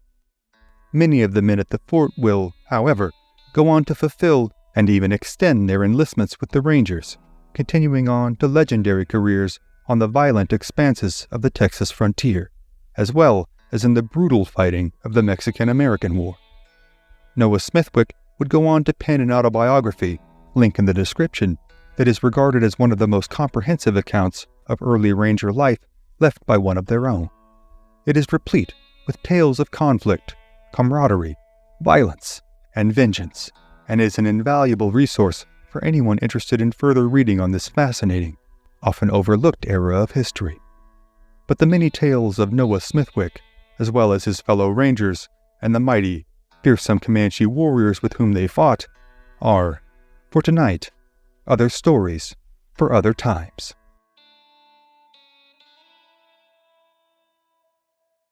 South Texas, 1840. On the bank of Chicolete Creek, northeast of the town of Victoria, a large, bearded man sits alone next to a small campfire. Though the oppressive Texas sun has sunk into the horizon several hours ago, he cannot sleep. As he stares into the campfire, he wonders what is worse, to stay awake recalling the memories, or to fall asleep and relive them in his nightmares. His knuckles whiten as he grips the handle on his knife and stares intensely into the flames. On this night, like so many others, his thoughts are not here in his Spartan one-man camp that he shares only with his trusted horse, Pepperpot. They are now firmly ensconced in the memory from a few years earlier on a farmstead 60 miles away, on the banks of the Guadalupe River. The man's name is Jeff Turner, and he had come to Texas from Kentucky in the 1830s. He had been born and raised in the Bluegrass State and had always planned on making his way as a farmer near the place of his birth. He had married a young woman from his hometown near the Beach Fork, and within a few years, the young couple had a small but thriving farm and 3 young sons. Life was good. Then, one day, a stranger stopped by the Turner's family farm asking if he might trouble them for a hot meal and a night's sporting. This was not wholly uncommon in the area at the time, and he was welcomed inside for a dinner and a night's rest. As the family ate, Jeff Turner and the traveler conversed about the man's ultimate destination. The man said he was on his way south, as many in Kentucky were at the time. He was headed to a land of open, free country with rich lands for farming and cattle, hills and valleys replete with wild game, rivers teeming with fish, all open for the taking for any settler with enough gumption and drive to do so. He was heading, the traveler said, to Texas. The next morning, the traveler had gone on his way, and the Turner family returned to their daily chores and social interactions. However, Jeff Turner could not shake the thought of Texas from his mind. Though his family had lived comfortably, they lived meagerly. And while this had sufficed for his small brood until now, there was little to no hope of amassing enough wealth to pass on to his children, nor to ensure his wife's perpetual comfort upon his passing. For months, Jeff Turner was dogged by the notion that he could and should have been doing more to provide a future for his wife and young children. Finally, he made up his mind that the Turners would sell their farm and move to Texas. It would take months more of convincing his reluctant wife that this was the right decision, as the prospect of leaving their moderate but reliable lifestyle seemed, at first, far too daunting for the young mother. After all, Texas was known for more than just its tales of prosperity and progress. Though it would soon establish itself as an independent republic which ostensibly laid claim to lands from Matagorda Bay to today's Oklahoma Panhandle, everyone knew that Texas did not really belong to the Texians. Nor had it belonged to their predecessors in the Mexican government, nor the Mexicans' predecessors in the Spanish. Texas, for the last century and a half, had belonged to the Comanche. Even for residents of Kentucky in the 1830s, the stories of the atrocities being wrought across Texas were unlike anything they had heard before. Their forefathers had long fought the resident tribes of Kentucky, like the Shawnee and the Cherokee. They had subjected and been subject to all manner of violent encounters that had seen men, women, and children on both sides needlessly slaughtered for decades, if not centuries. And still, for many, the accounts of the few who had survived a raid by the Comanches were jaw-dropping. Countless Spanish missionaries and Mexican settlers, as well as nearly every tribe who offered even the most tacit resistance or imposition, like the Tonkawa, Waco, Delaware, Kickapoo, and the Apache, had fallen victim to the merciless depredations of the Comanche. Time and again, entire families, even entire villages, had been simply wiped out. All the men would be killed, as well as any children not old or able enough to be self-sufficient. Women would be doomed to a life as slaves and concubines, often ultimately being killed themselves when no longer of use or interest to their masters. But despite the volume and veracity of the horrific reports that seemed to flood out of the burgeoning republic, the settlers, replete with their dreams of fortune and legacy, continued to pour into the territory. And, just as so many had done before him, in the fall after being visited by the Texas-bound traveler, Jeff Turner finally convinced his justifiably reluctant wife that the prospective risk was worth the potential reward. Turner sold the farm for a decent profit, and the young family packed everything they owned and made their way south to the Republic of Texas.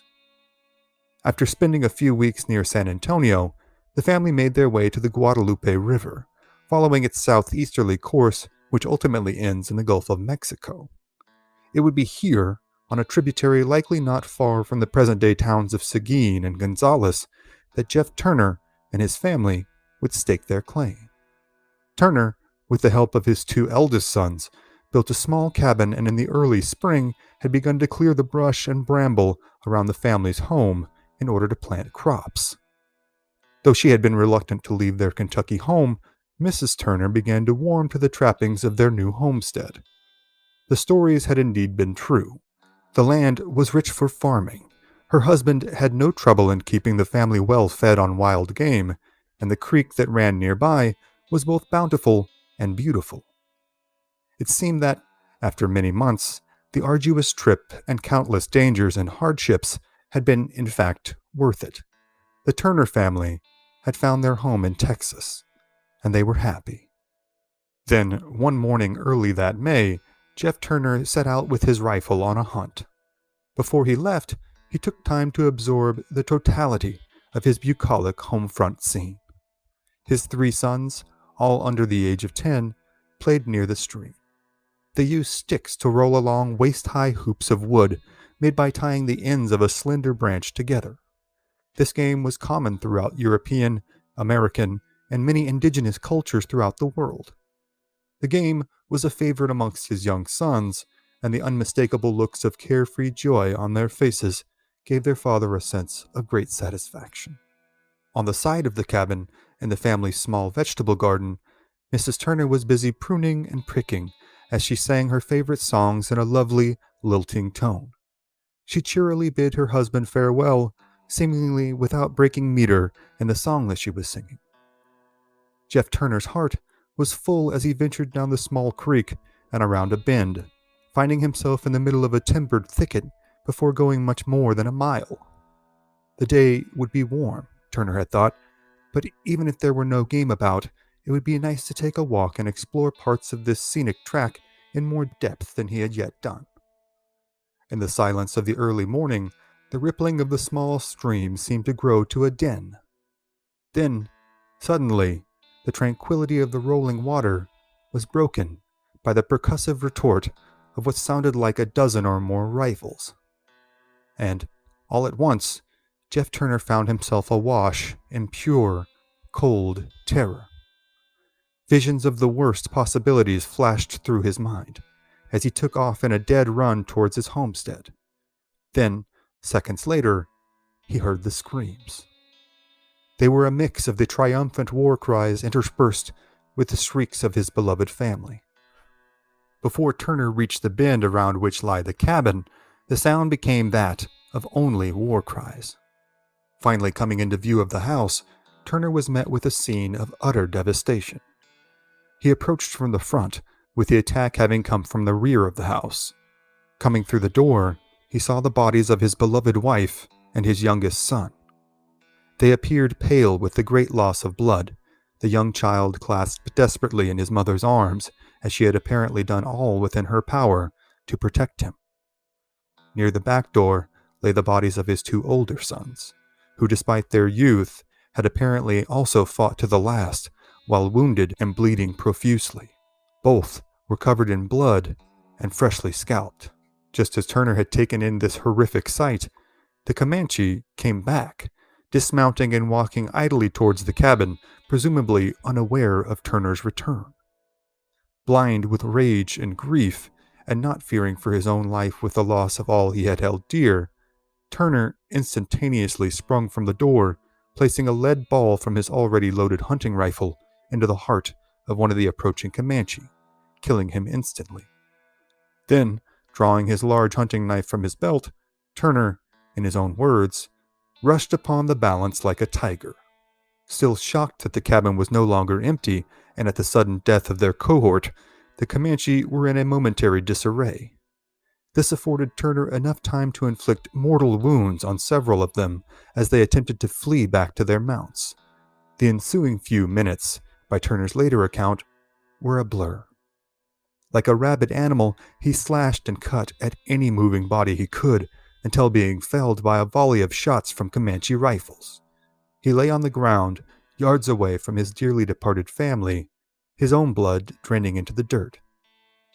The warriors, at this point unsure if there would be any more unexpectedly returning Texians, decided to take their bounty of foodstuffs and flesh and disappear into the rolling hills and elm tree thickets.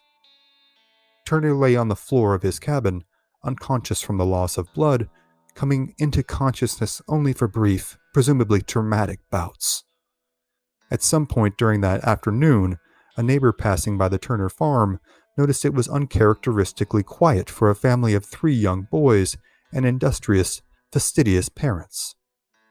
Seeing fit to further investigate, the kindly neighbor was met with the same macabre scene that had greeted Jeff Turner only hours before, only now with several additionally grievously mutilated bodies. According to the neighbor's later account, Turner was found lying across the body of one of his Comanche attackers, with his hands around the warrior's throat and the other hand stiffly grasping the knife that he had driven between the warrior's ribs, all the way to the hilt. Nearby lay 3 more warriors, all with horrific wounds inflicted by the knife now buried in their comrade. Amidst what must have been not only a psychologically traumatizing situation, but a viscerally revolting one, the neighbors saw the faintest signs of life in Turner and, through much effort on his own part, managed to pull Turner out of the cabin, drape him across his horse, and get the nearly dead man back to his own homestead. Here, he tended to Turner's wounds with the help of his own family and other neighbors. Upon initial examination, most among them thought it to be but a matter of time. Jeff Turner did not succumb to his wounds. For weeks, he was plagued by fever dreams and great pains throughout the whole of his beleaguered body. With time and great care, though, the staunch but pitiable frontiersman made his way back to physical health. But the man's mind had been forever scarred. He found the memories too much to bear, an interaction with anyone not privy to his grief far too exhaustive an endeavor to participate in for long. Instead, he had taken to living alone in the wilds of central Texas. He abandoned all notions of family and farming and set his sights on his life's new, sole purpose: revenge. For years, Turner spent every waking moment tracking parties of Comanche deep into their own territories.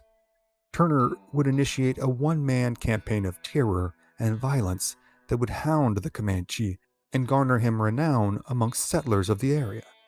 Still, even amongst the settlers grateful for his undertakings, there was a pervasive underlying attitude of both pity for and fear of the clearly traumatized and now openly homicidal lone frontiersman. Though his exploits had continued to build his formidable and frightening reputation, Turner remained a deeply troubled man. Every night since he had regained some measure of cogency, he had spent pondering the same question he pondered now, several years later, at his camp on the Chicolete Creek. Was it better to fall asleep or to be kept awake by the memories? He still had no answer. The next day, Turner makes his way towards a nearby settlement in hopes of garnering himself some supplies.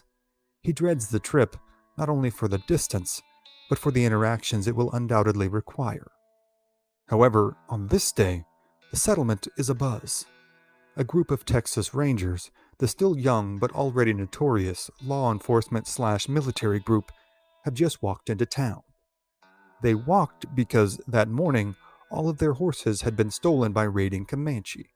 These rangers have come into town footbound, angry, and, of course, slightly embarrassed.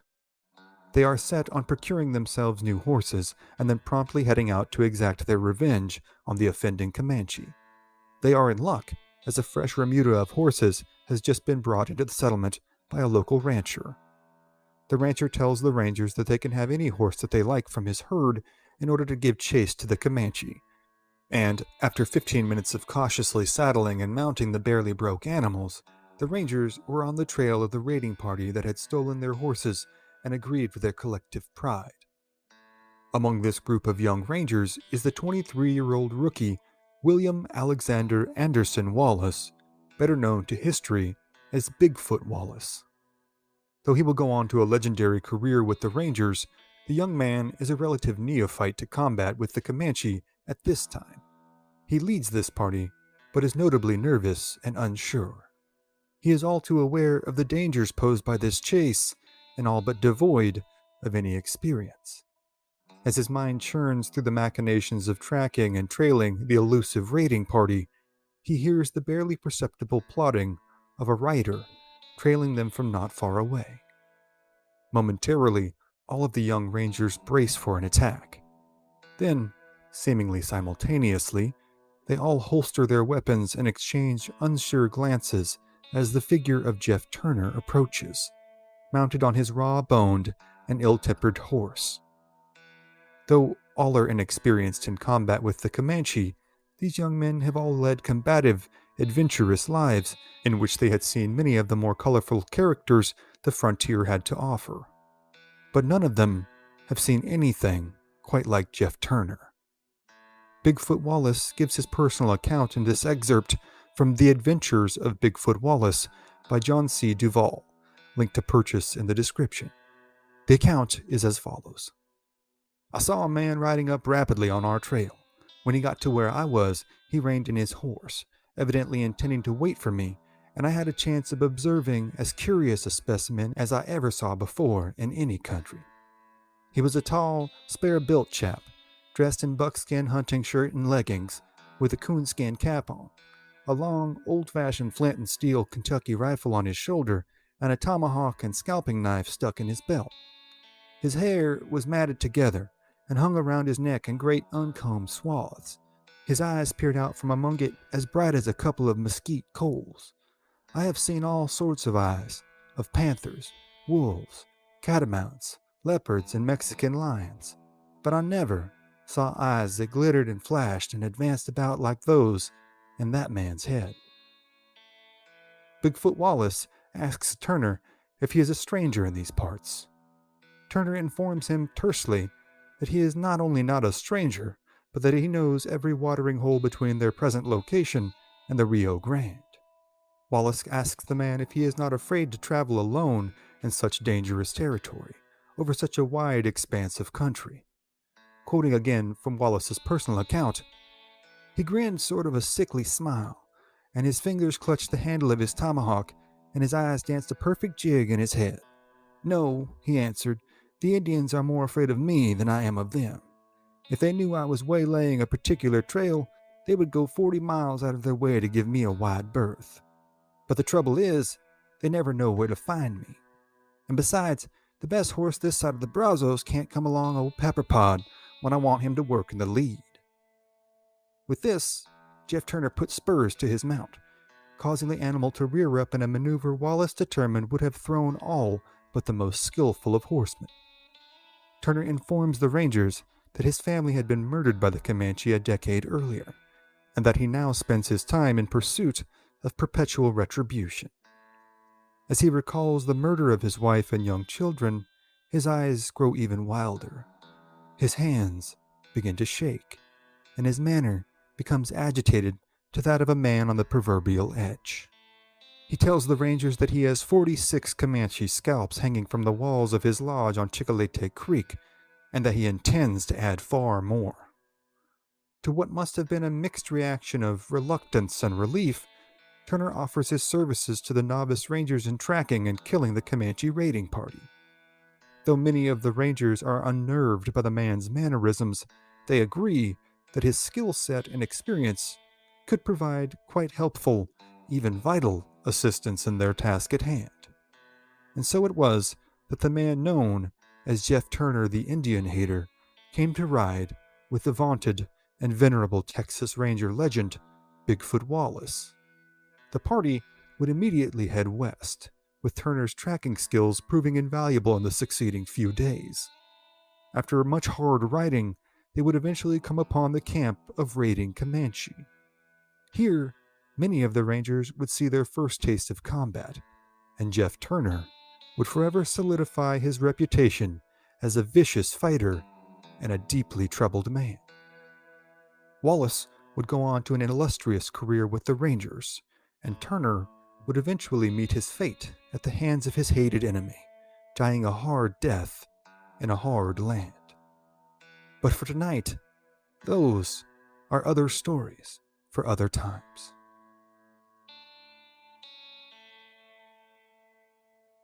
South Texas, 1840. A group of Texas Rangers are in hot pursuit of a raiding party of Comanches. The Comanche have been running rampant over the territory for years, killing, kidnapping, and stealing from both Mexican settlers and Anglo-Texans alike.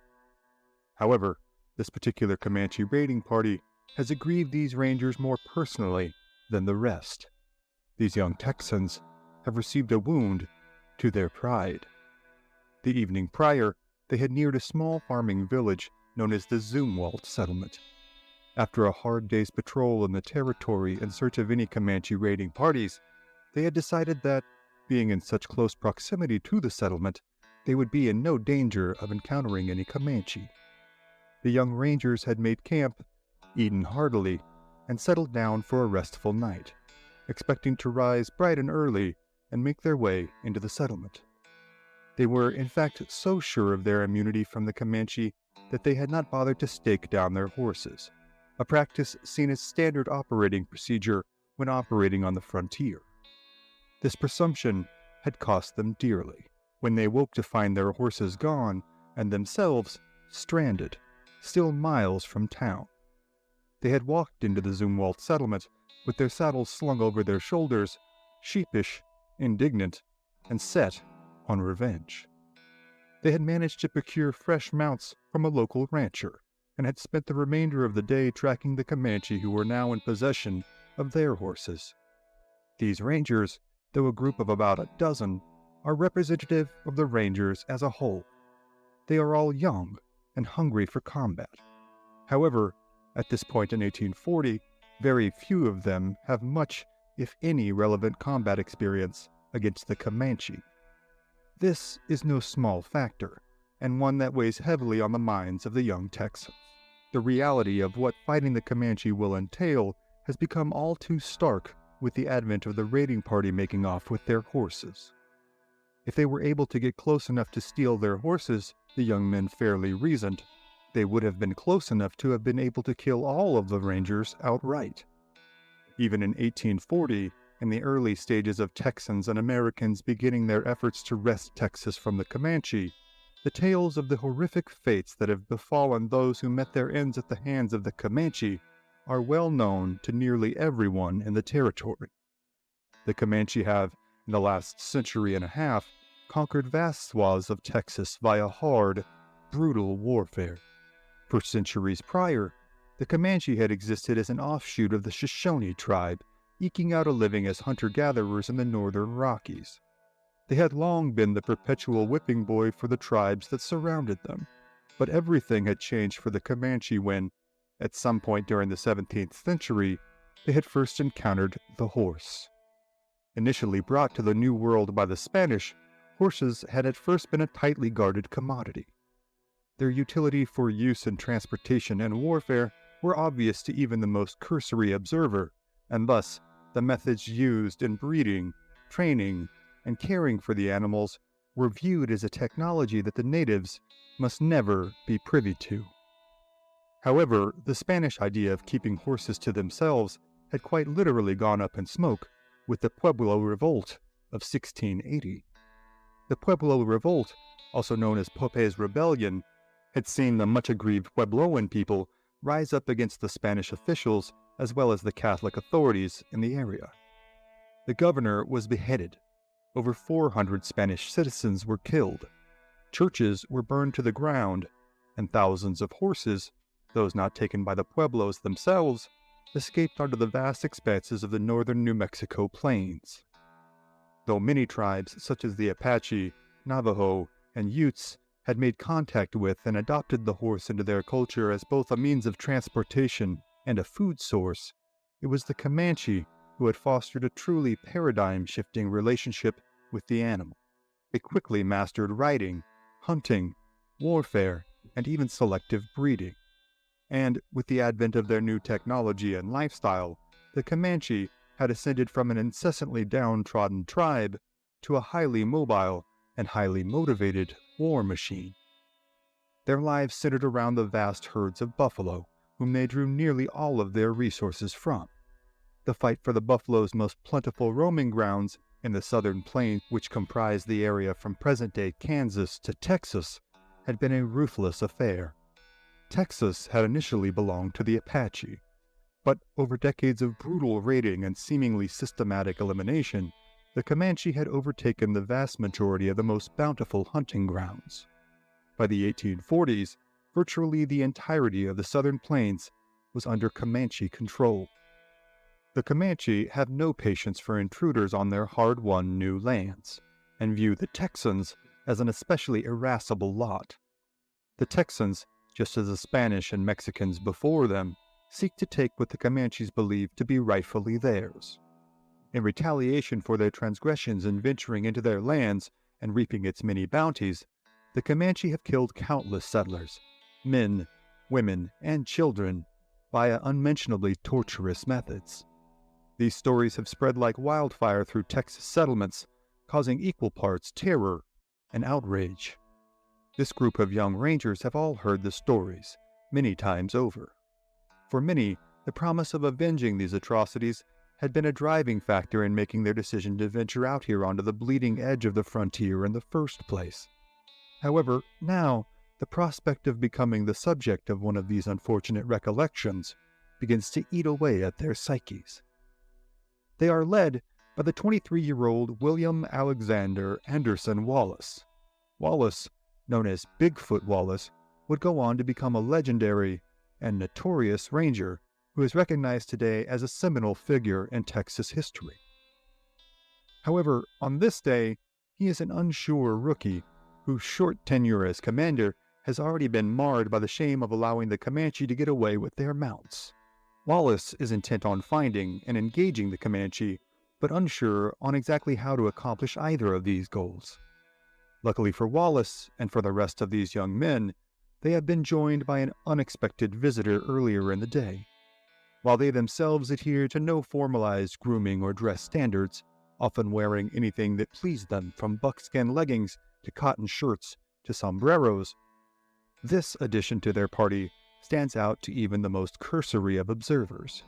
He is several years older than the rest of the group, in his late 30s, and he is clad in a buckskin shirt and leggings that look to have not been taken off nor washed since the day he first put them on.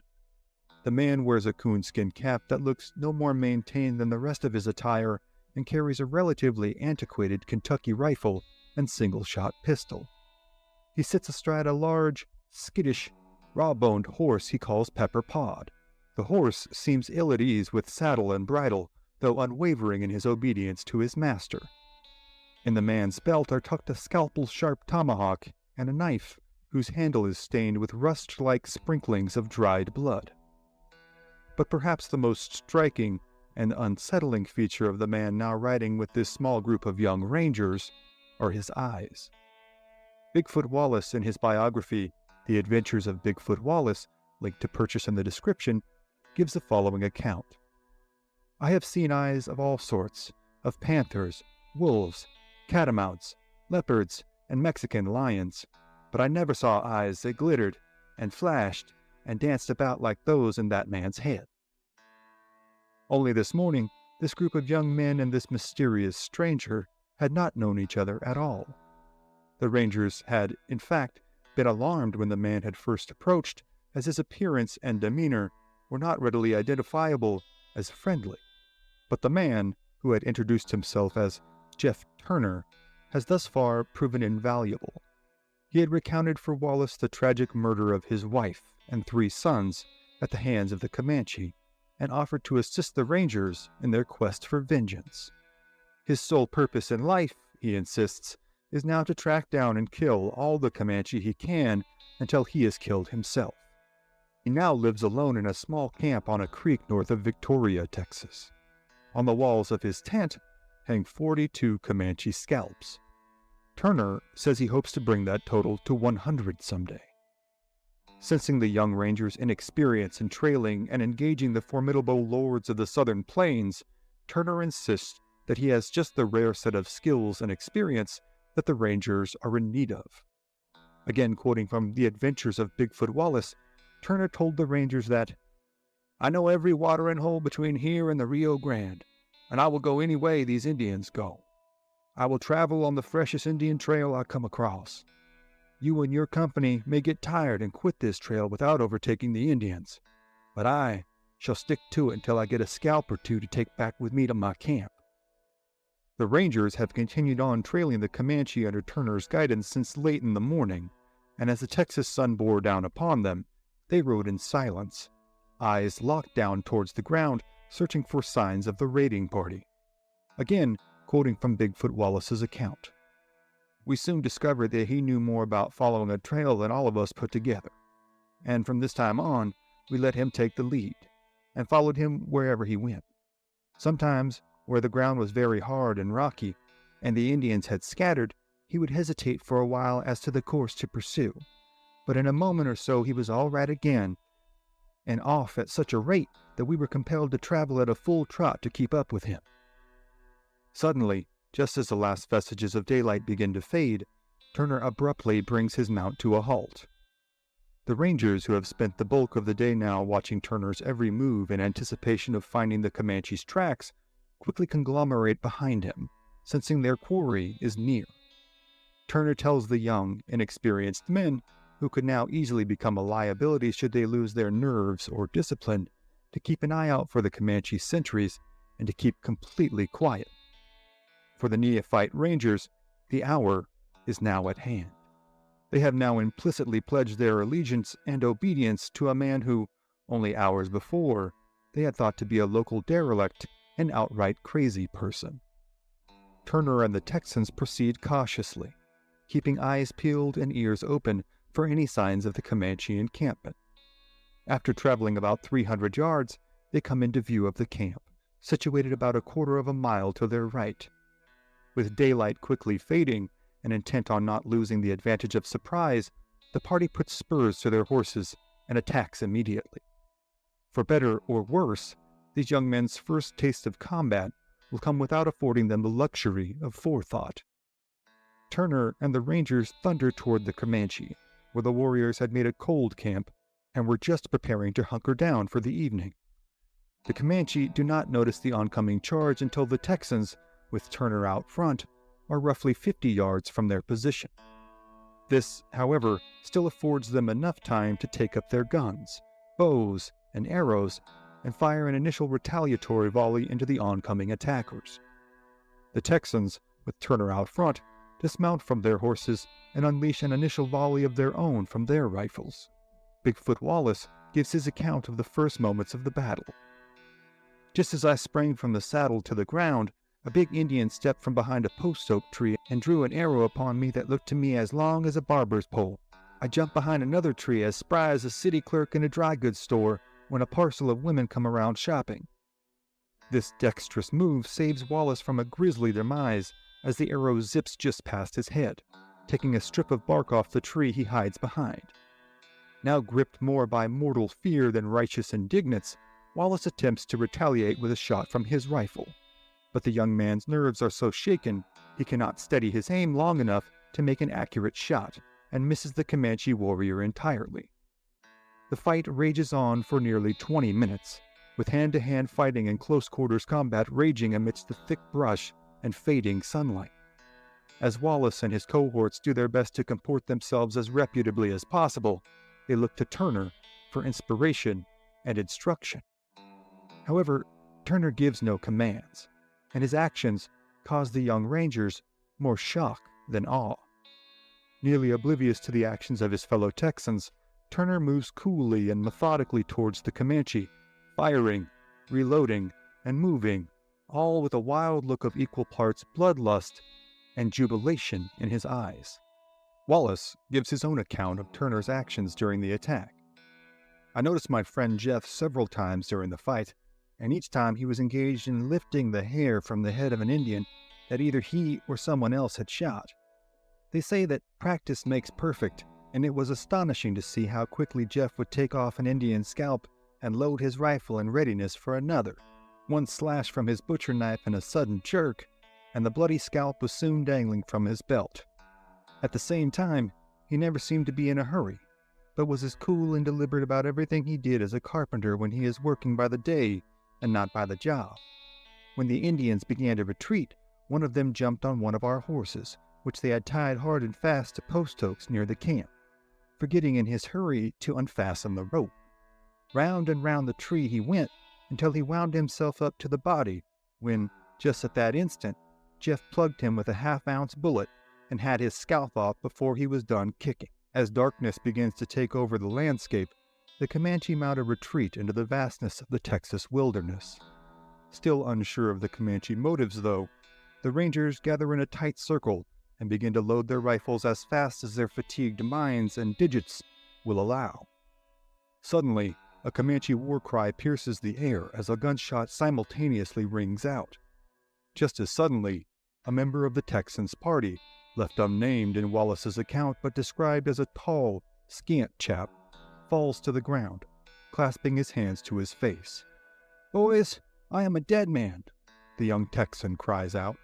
With Turner still preoccupied in finishing off and scalping any remaining warriors he could, the Rangers scan the chaparral brush in the dusk light and notice a Comanche lying prone in the grass some 30 yards away. The warrior is clearly in the throes of dying from his own wounds. Wallace himself had seen the Comanche fall during the fight and presumed him to be dead.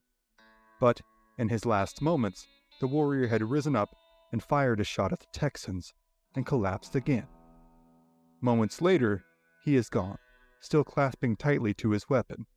According to Wallace's account, upon later examination, the warrior would be found to have suffered a total of 7 bullet wounds before expiring. However, before any such examination can be made, Jeff Turner appears as if out of nowhere, covered in blood and knife in hand. He deftly separates the dead Comanche from his scalp, piercing a hole in the trophy and stringing it onto his belt before moving on. Despite all of the violence and gore, this seems to the young Rangers to be the only time they have seen any measure of peace in Turner's otherwise perpetually tortured demeanor. Luckily for the young Ranger who had been hit, his wound is mostly superficial, with a bullet having just grazed his head.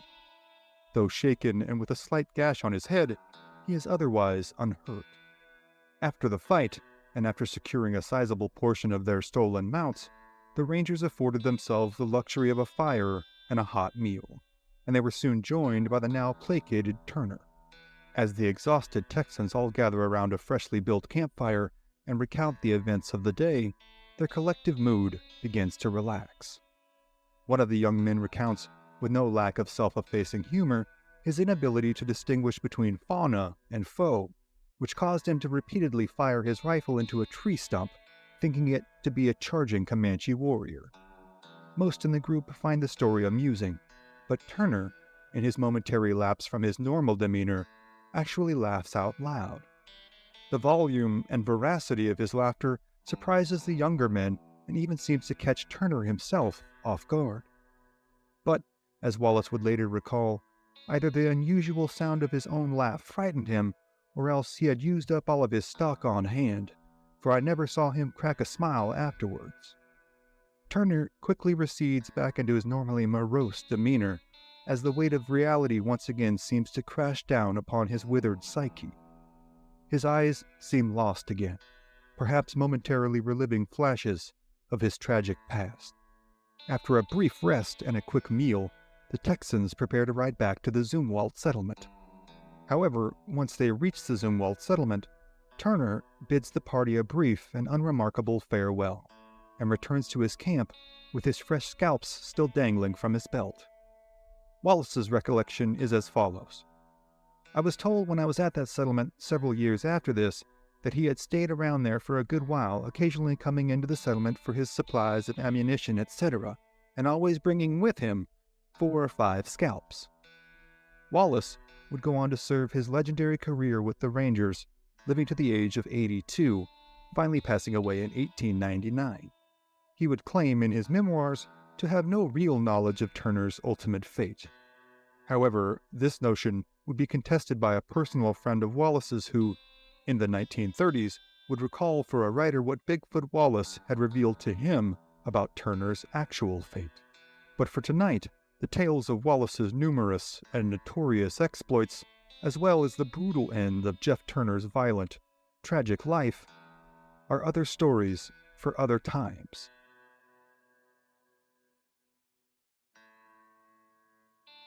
Austin, Texas, January 1861.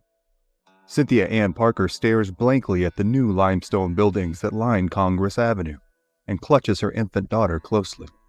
It has been more than a month now since her life has been turned upside down. When she had been taken from her home, her husband had been murdered and her 2 young sons had disappeared. This is the second time in the young woman's tragic life that such a fate has befallen her. As a young child, her family had been murdered, and she and her brother had been kidnapped. Now, she and her daughter, a sweet-natured baby girl named Prairie Flower, ride in a carriage making its way north toward the new Capitol building. They have been brought here by Cynthia Ann's uncle, a well-known Texan named Isaac Parker. An entrepreneur and politician, he and the entire Parker clan have searched for Cynthia Ann since she was taken decades ago from the family's frontier homestead. Isaac, a personal friend of Texas Governor Sam Houston, has brought Cynthia Ann and Prairie Flower here to beseech the Texas legislature to grant a stipend to the unfortunate young mother and daughter. The money is justifiable assistance, he insists, for a daughter of Texas who has suffered so greatly for so long. Silas walks Cynthia Ann and Prairie Flower into the Capitol building, where they are presented to the legislature, and Silas makes a heartened appeal that the state might have charity upon these unfortunate citizens. But Cynthia Ann does not speak English.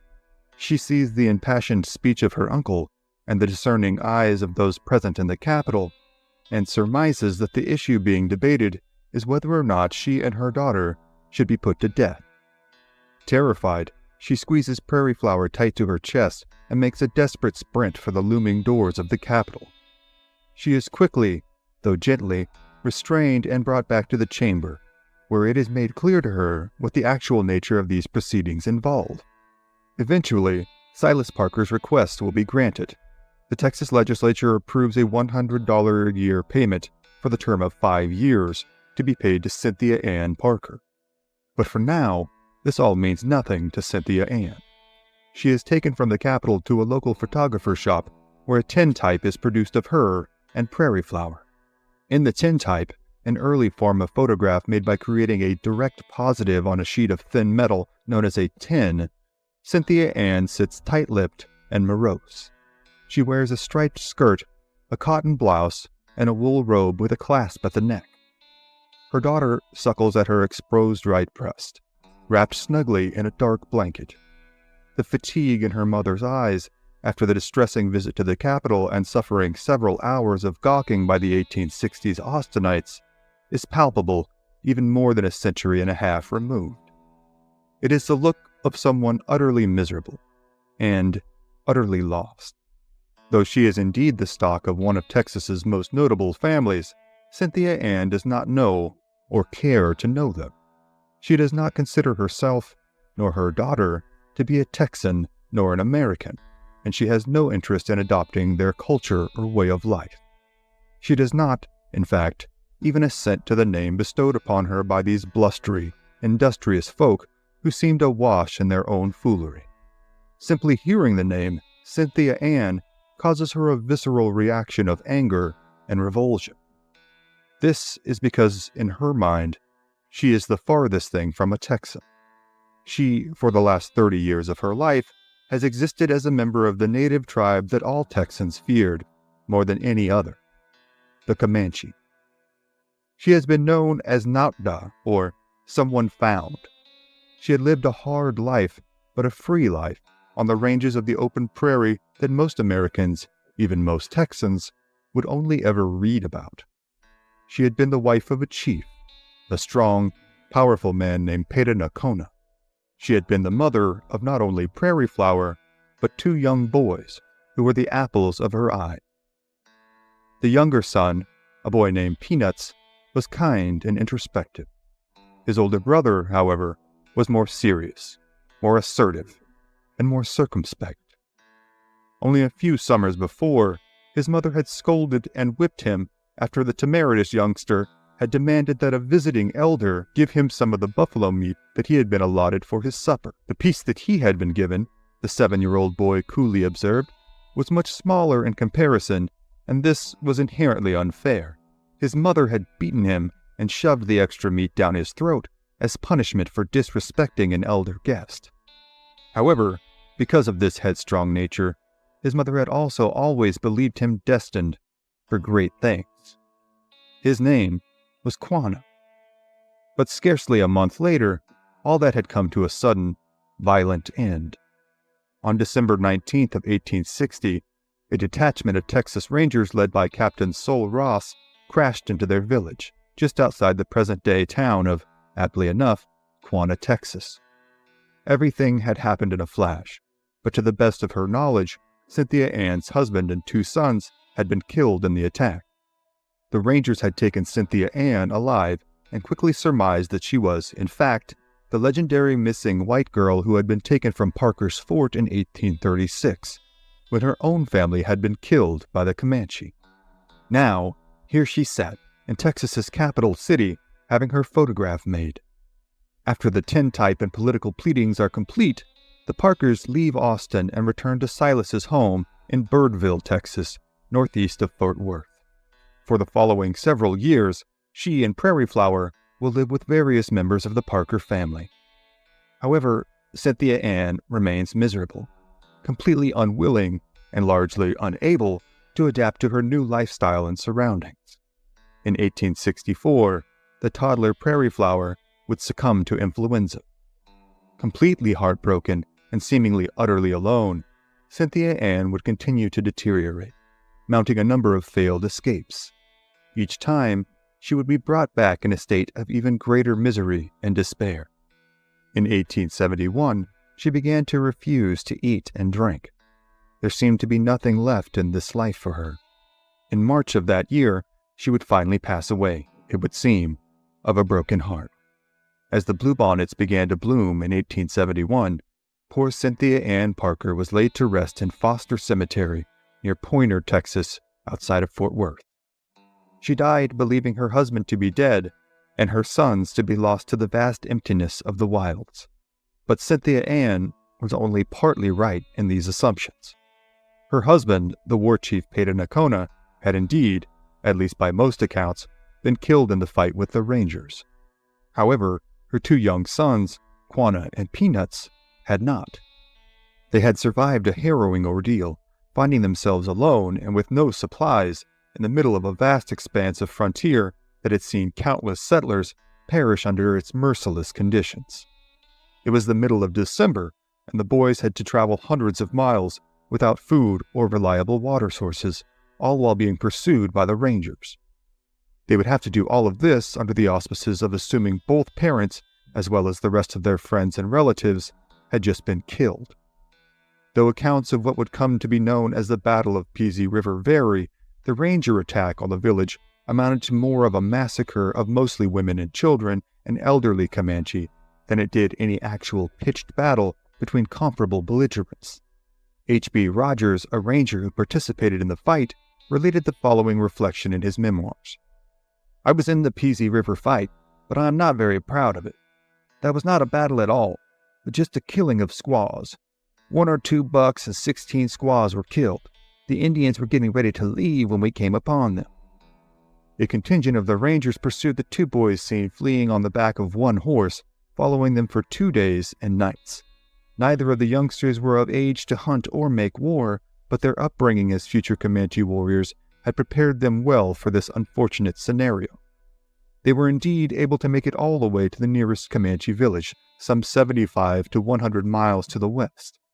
The camp was a very large collection of several villages that had coalesced for the winter in a canyon near the base of the Llano Estacado, Texas's vast expanse of staked plains.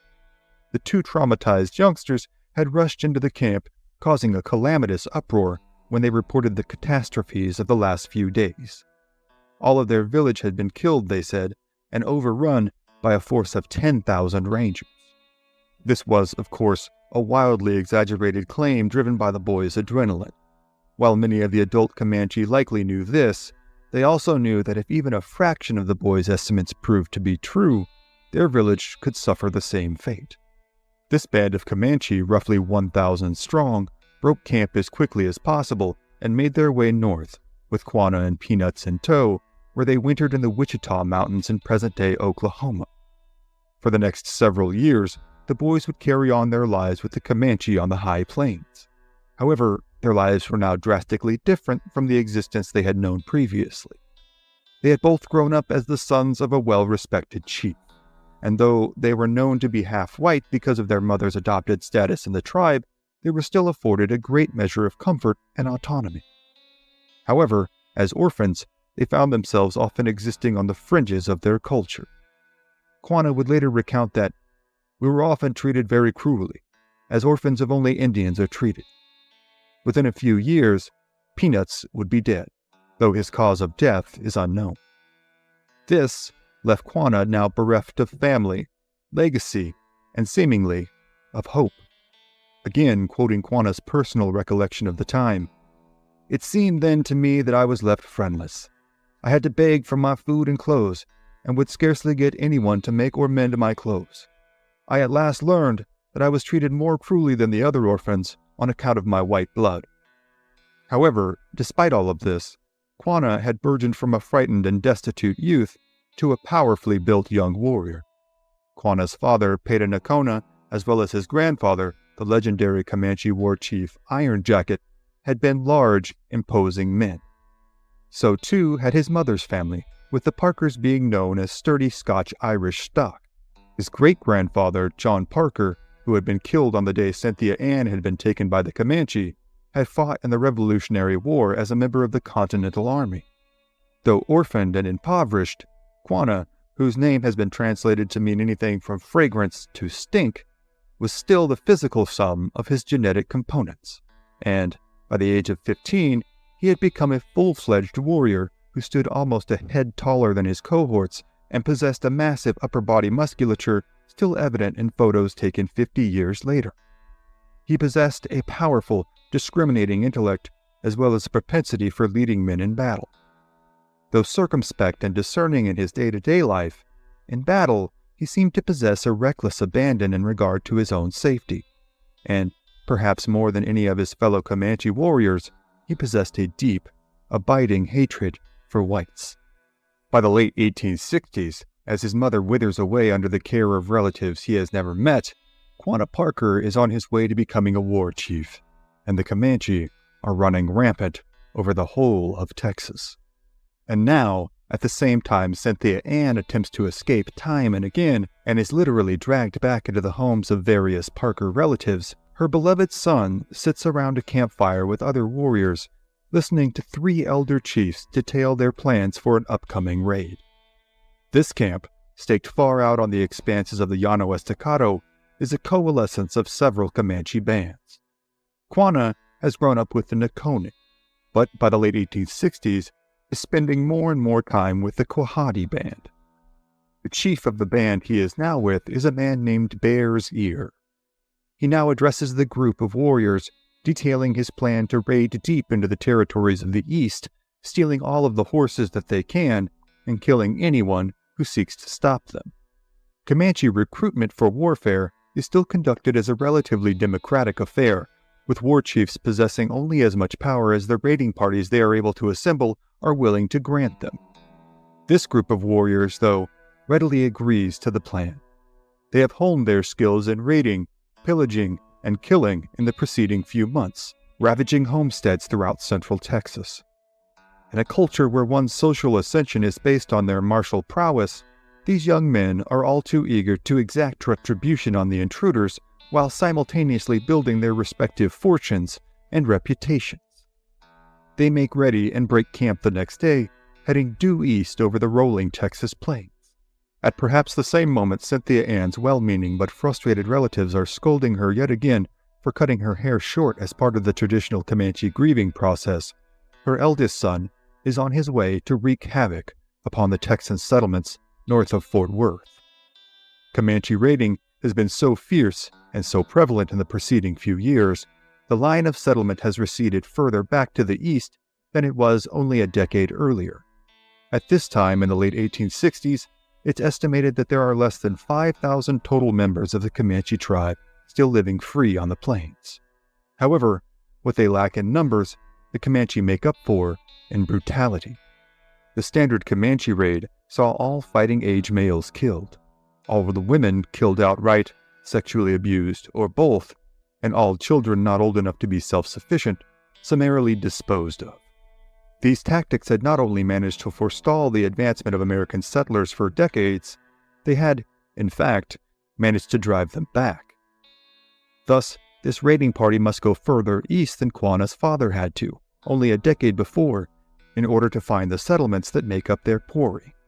They finally come upon several settlements near the present-day town of Gainesville, Texas, roughly 50 miles north of Fort Worth, and only 165 miles northwest of where Cynthia Ann Parker sits whiling away her tedious, lonely days.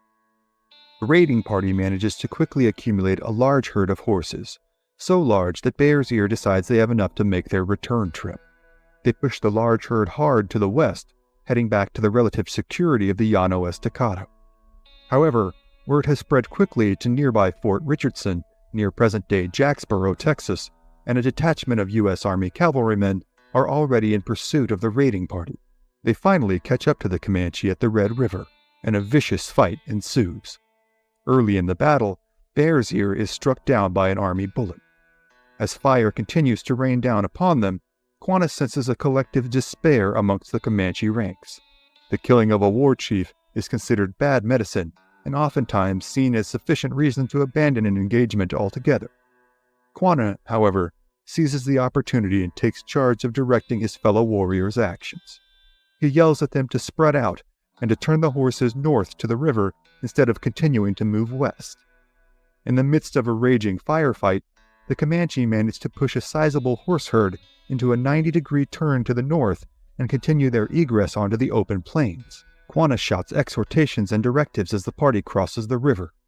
However, he is closely pursued by a cavalry soldier who can tell that this young warrior is now the Comanche in charge and is thus now intent on killing him in hopes of ending the fight. The soldier gets close enough to fire at Quanah, but narrowly misses. Now enraged, the hulking young warrior quickly turns his horse and confronts the oncoming soldier head-on. He charges forward himself, with the two riders rapidly closing distance between each other and deliberately taking aim. The soldier fires again, grazing Quanah's thigh. A second later, Quanah looses his arrow, striking the soldier in the shoulder. Now disabled, the trooper drops his weapon and turns his mount, riding desperately back towards his own lines. Quanah, however, has no time to savor his micro-victory, as his charge has left him in an exposed position, making him a veritable sitting duck for army sharpshooters. Quanah's Comanche warrior training kicks into high gear as he wheels his mount back towards his own lines. He urges the horse forward at full gallop as he deftly drops to the side of the animal, guarded from army bullets. The charging steed plows into the Red River, with Quanah simultaneously diving in and crossing the river swimming side by side with his mount. Somehow, in a hailstorm of lead, both rider and horse remain unharmed and make it to the other side. The cavalrymen decide to proceed no further, as following the Comanche onto the open plains is tantamount to suicide. The raiding party makes its way north, and though slightly inconvenienced by the detour, they are more than impressed by the young Quanah's exploits that day. That night, Quanah is elected a war chief, and days later, the party makes their triumphant return. It is likely that Cynthia and, or at least the Parker family, have heard about the raiding going on north of Fort Worth, but they have no way of knowing that Quanah is among the raiders. Cynthia Ann would never know the fate of her young boys. Quanah would, however, learn what happened to his mother, and while he would never see her again, he always kept with him a copy of the tintype made that day in Austin. This, however, is just the beginning of the story of Quanah Parker. He would go on to become the last and greatest chief of the Comanche. The tales of his exploits and contributions to his people are legendary, as are the stories of his kinsmen who were killed in the massacre at Parker's Fort so many years before. The Parkers are among the most prominent families in Texas history, but their stories, as well as the stories of their descendant who became the great chief of the Comanche, are other stories for other times.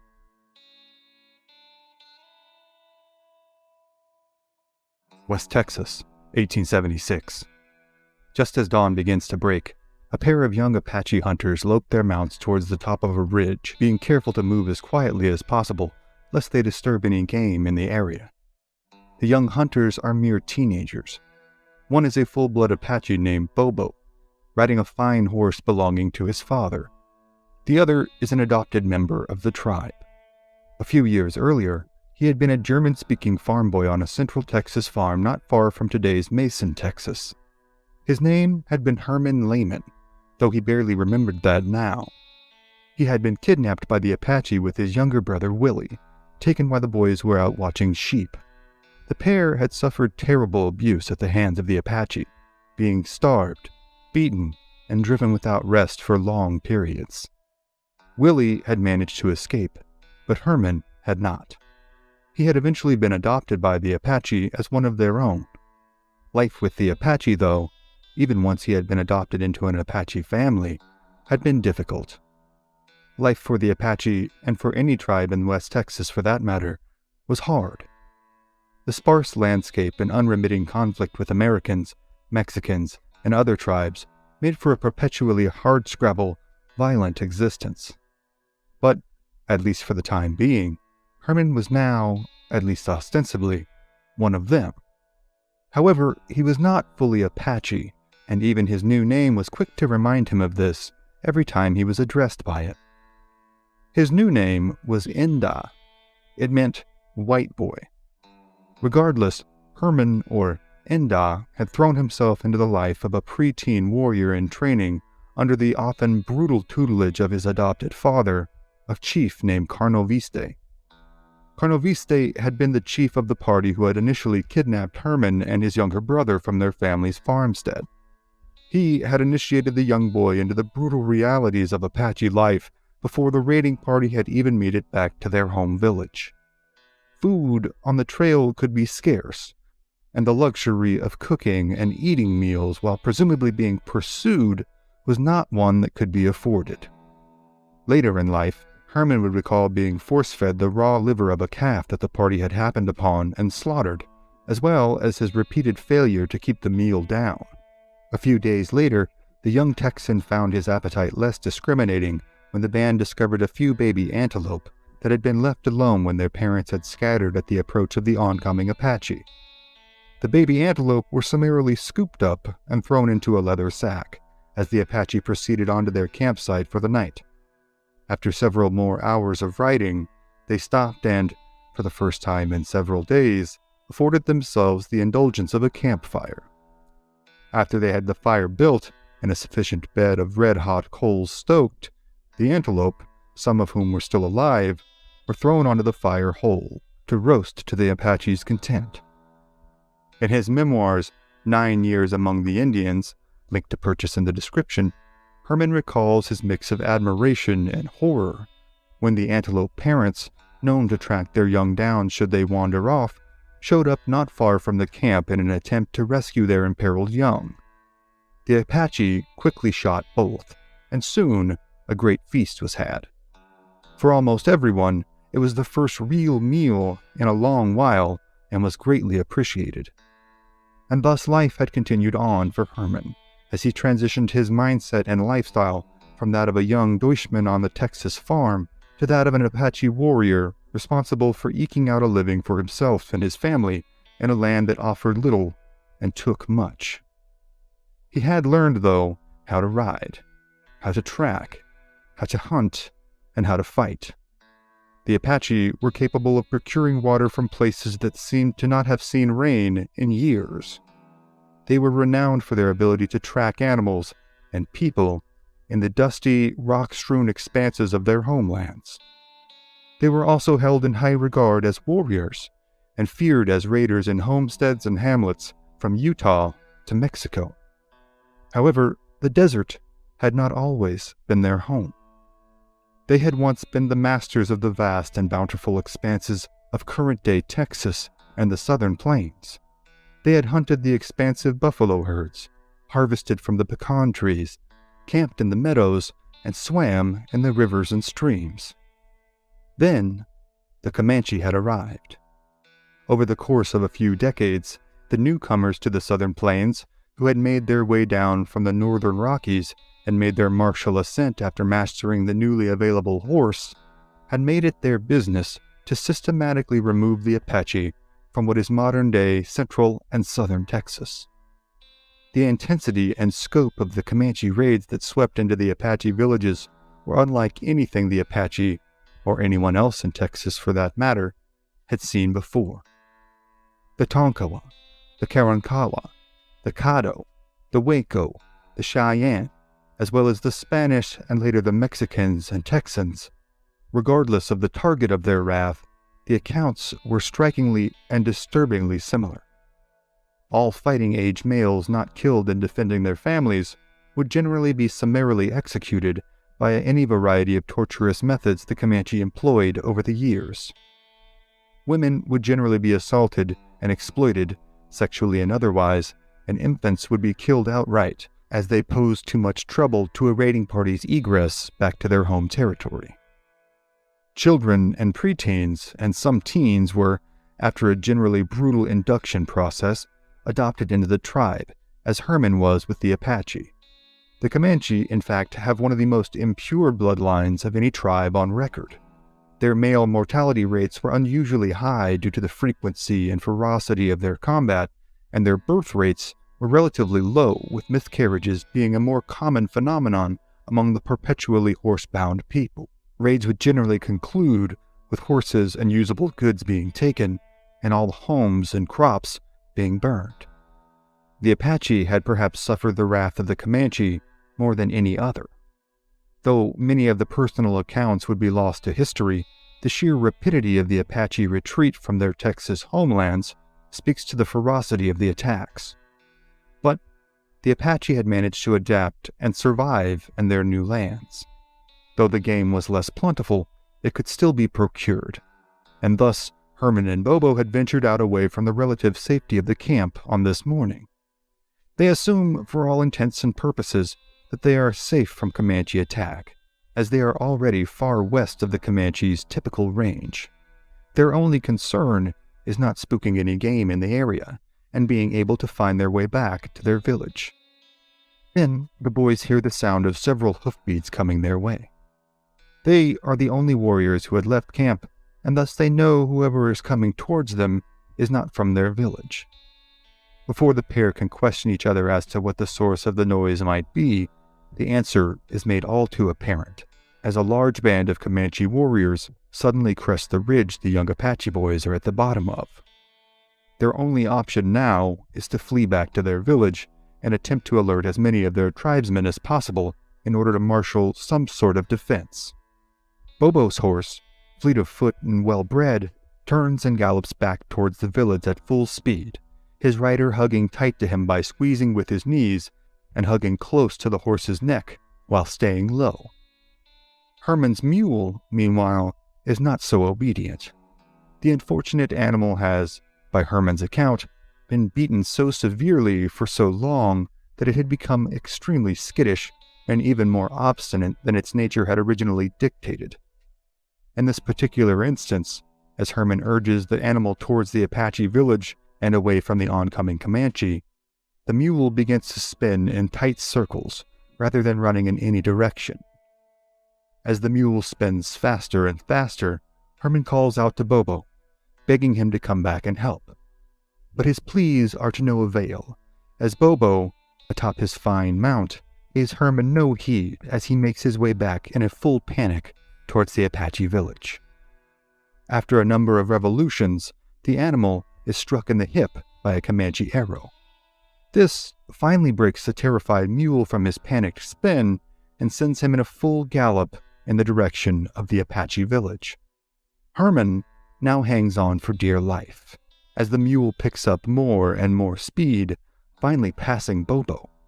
The terrified young man now cries out to Herman not to leave him, as his horse begins to tire and the Comanches gain ground. But, as Herman recalls in his own words, "If I had any intention of waiting, it was forlorn, for that dun mule was on the go. There was no stopping him." The mule, with Herman still clinging on to him, barrels through the Apache camp, knocking over women and children in its manic flee back to the village's horse herd, where, only minutes before there had been a placid camp with many Apache now just beginning to wake, there was now a scene of pure terror and calamity. Upon reaching the village's horse herd, Herman's mule begins to buck, attempting to dismount his rider and rejoin the perceived safety of its herd. Herman manages to safely dismount, jump on the back of another horse, and make his way back to the village. He arrives back just as the fight against the oncoming Comanches, a force Herman estimates to be roughly 40 warriors, is beginning in earnest. The Apache warriors have met the Comanche charge and managed to drive them back. As Herman scans the force of Apache warriors, loosing arrows and bullets upon the Comanche, he searches for the face of his hunting companion Bobo. but he is nowhere to be found. As arrows whiz all around, he notices a contingent of warriors pressing forward toward an area just outside the bounds of the village. Then, he sees the body of his friend, crumpled on the ground. His back is full of thick Comanche arrows, and he has been scalped. The young, carefree hunter who had taken to the wilderness with Herman just this morning was now gone. Unable to process the gravity of these events in the moment, Herman can only express rage as he joins the group of Comanche fighting their way forward to recapture the body of the young warrior. Herman later recounted the events in his memoirs. Every foot of ground was contested. The Comanche were nasty fighters, but we greatly outnumbered them. The battle began about 10 o'clock in the morning and raged most of the day. About sundown, the Comanches withdrew, leaving many of their comrades dead on the battlefield. Never tried to follow them, for 20 of our braves had gone to the happy hunting ground, while 8 more were writhing in pain, 4 of whom died that night in spite of the prayers and incantations of our medicine man. 1 more died the next day, but the other 3 recovered.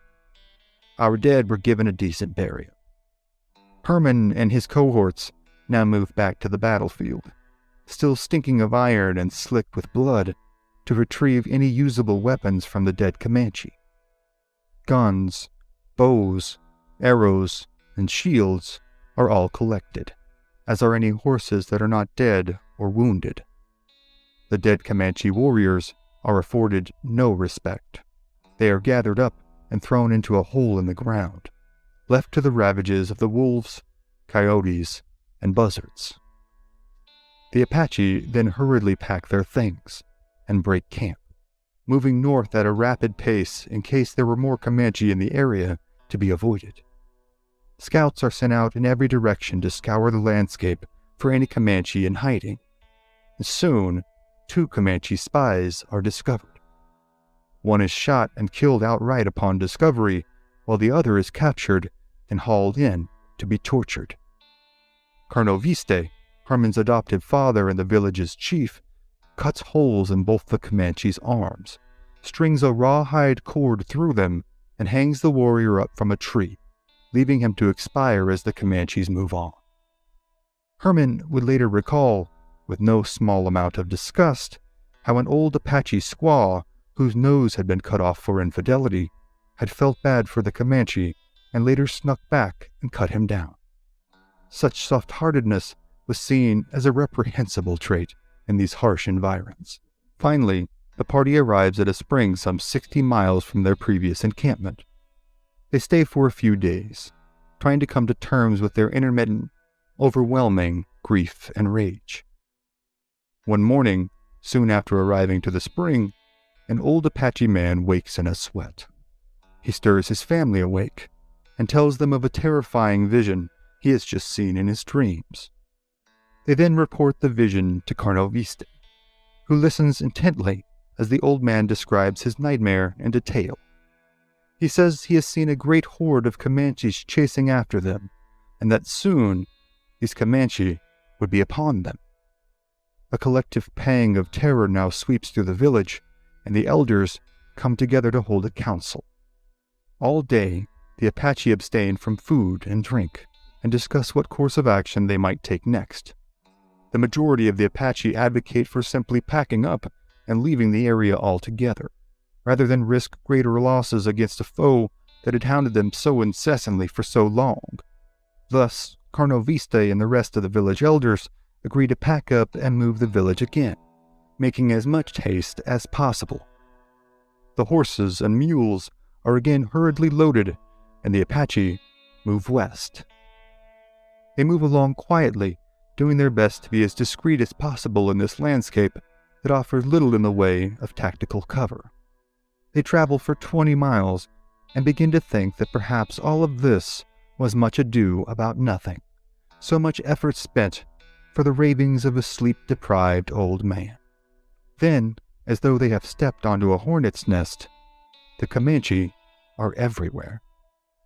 Somehow, where once the horizon had been bare, are now dozens of Comanche warriors coming at the Apache full bore, loosing arrows all the while. In the minutes that followed, utter devastation was wrought on the small Apache band. 40 of their warriors were killed, most of their women and children were taken captive by the Comanche, and all of their horses, food, and equipment was stolen. The Comanche, for their part, also suffered significant losses at the hands of the Apache, as the Apache had, in this particular fight, more rifles at hand than did their opponents. By Herman's later estimation, roughly 100 Apache warriors, along with 6 women, are able to escape on foot. For a full month, they wander the desolate landscape, barely surviving on what little food and water they could find. Finally, Herman and the other survivors cross paths with another band of Comanche, 150 warriors strong and well armed. They inform this band of the horrors they have suffered over the past several weeks at the hands of the Comanche, and a call is put out, all across Apache territory, for the bands to meet at a known spot on the plains, a dry lake bed known to the entire tribe. As Apache scouts carry the word from camp to camp, warriors begin to pour into the lake bed location from areas as far away as Utah, Arizona, and Mexico. As warfighters stream into the camp, they find it a hive of activity. Herman and all of his fellow warriors are hard at work, making arrows, hardening spear points, cleaning rifles, and reinforcing shields. The Apache had decided that they would no longer bear the brunt of Comanche wrath. The time had come for their people to unite and reap their proverbial pound of flesh from the Comanche transgressors who had, for so long and so egregiously, abused them. They had, many of them felt, reached the point of no return. There was no longer room for both they and the Comanche to exist, and they would now do their best to eradicate them outright and reclaim the homeland that was rightfully theirs. Hatred for the Comanche is so intense that even the women and children are drilled again and again in the handling of weapons and potential paths of egress should their fathers and brothers be overtaken in the great battle to come. For the Apache and Comanche, a time of reckoning is at hand. Even the legendary chiefs, Victorio and Geronimo, come to the camp, ready to make war. It is Victorio himself who volunteers to lead a band of his most trusted scouts out into the west in a preliminary search for any Comanche in the territory. But as days pass, and as more and more Apache pour into the camp, and the pace of preparation becomes even more frantic, there is still no sign of Victorio's scouting party. Finally, the legendary chief straggles back into the camp, barely hanging on to his mount. All of his companions have been killed, he says, and the Comanche now know that the Apache are again encroaching into their territory. A council is again held, where Victorio, Geronimo, Carnoviste, and other chiefs all give their opinions on what to do next. Victorio advocates for peace with the Comanche. He says, "I fear not the Comanche myself, neither am I afraid of their allies, the Kiowa. But these tribes are strong among themselves and greatly outnumber us. Besides, the whites furnish them with guns and powder and lead to help exterminate our tribe. The white man is the Indian's enemy, and the Indians must quit fighting among themselves and all go together to fight the palefaces. While I was gone, on a previous trip, I saw as many palefaces as there are sprigs of grass on the plains or stars in the sky, and if we continue to fight each other, we will all be exterminated by the white men." Red Wasp, another chief, argued that we do not fear the cowardly palefaces. They have robbed us of our hunting grounds. They have destroyed our game. They have brought us disease. They have stirred up discord among our own race. They have intimidated our braves. They have made profligates of our children, reprobates of our wives, and destroyed our traditions. They have wrought despair and desolation to our tribes, and for my part, I am ready to fight until I fall. As to the Comanche, our grievances are great, and the cause of war is just, and I'll be glad to kill them when they come. Kill them as they kill our companions. Kill them! Kill them! And if we must die, let us fight to the bitter end. I want to fight." Finally, it is decided that a truce with the Comanche will be attempted. If it can be achieved, perhaps the two tribes can finally present a unified front against the centuries-long incursions of the whites, be they Texans, Americans, Mexicans, or Spanish. The next day, the Apache, under a white flag of truce raised high on a pole, make their way to within 3 miles of the Comanche camp. Soon, a Comanche warrior comes riding toward them. He circles the Apache party from a safe distance, whooping and taunting them, waving a black shield over his head.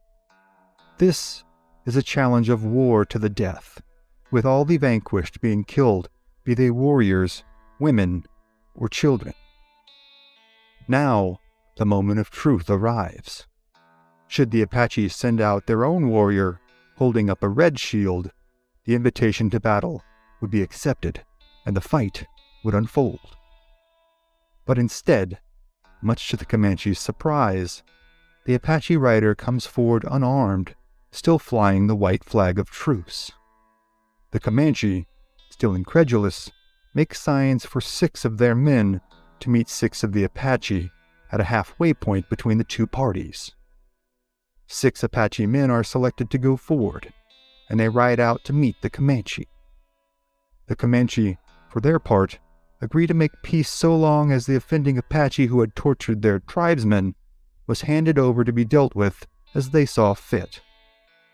The Apache emissaries, very much aware that the offending chief the Comanche were referring to was the very much alive and well Colonel Viste, informed the Comanche that, unfortunately, the Apache who had so mistreated their warrior was unfortunately killed in the earlier battle.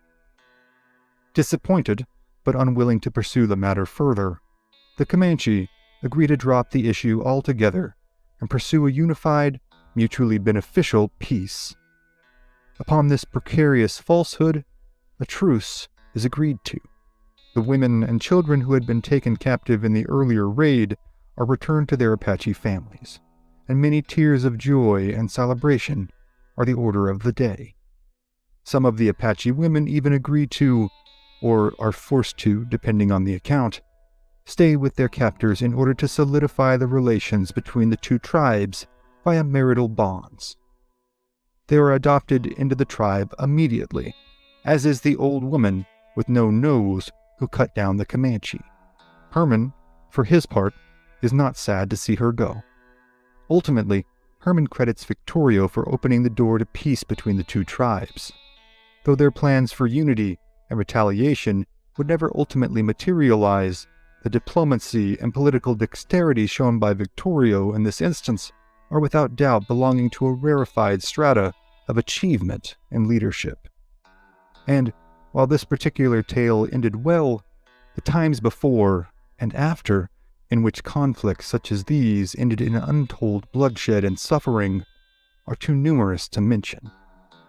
And the tales of young Herman Lehmann, who would eventually kill a medicine man in retaliation for the murder of Colonel Viste and escape to join the Comanche, do not end here either. But for now, those are other stories for other times.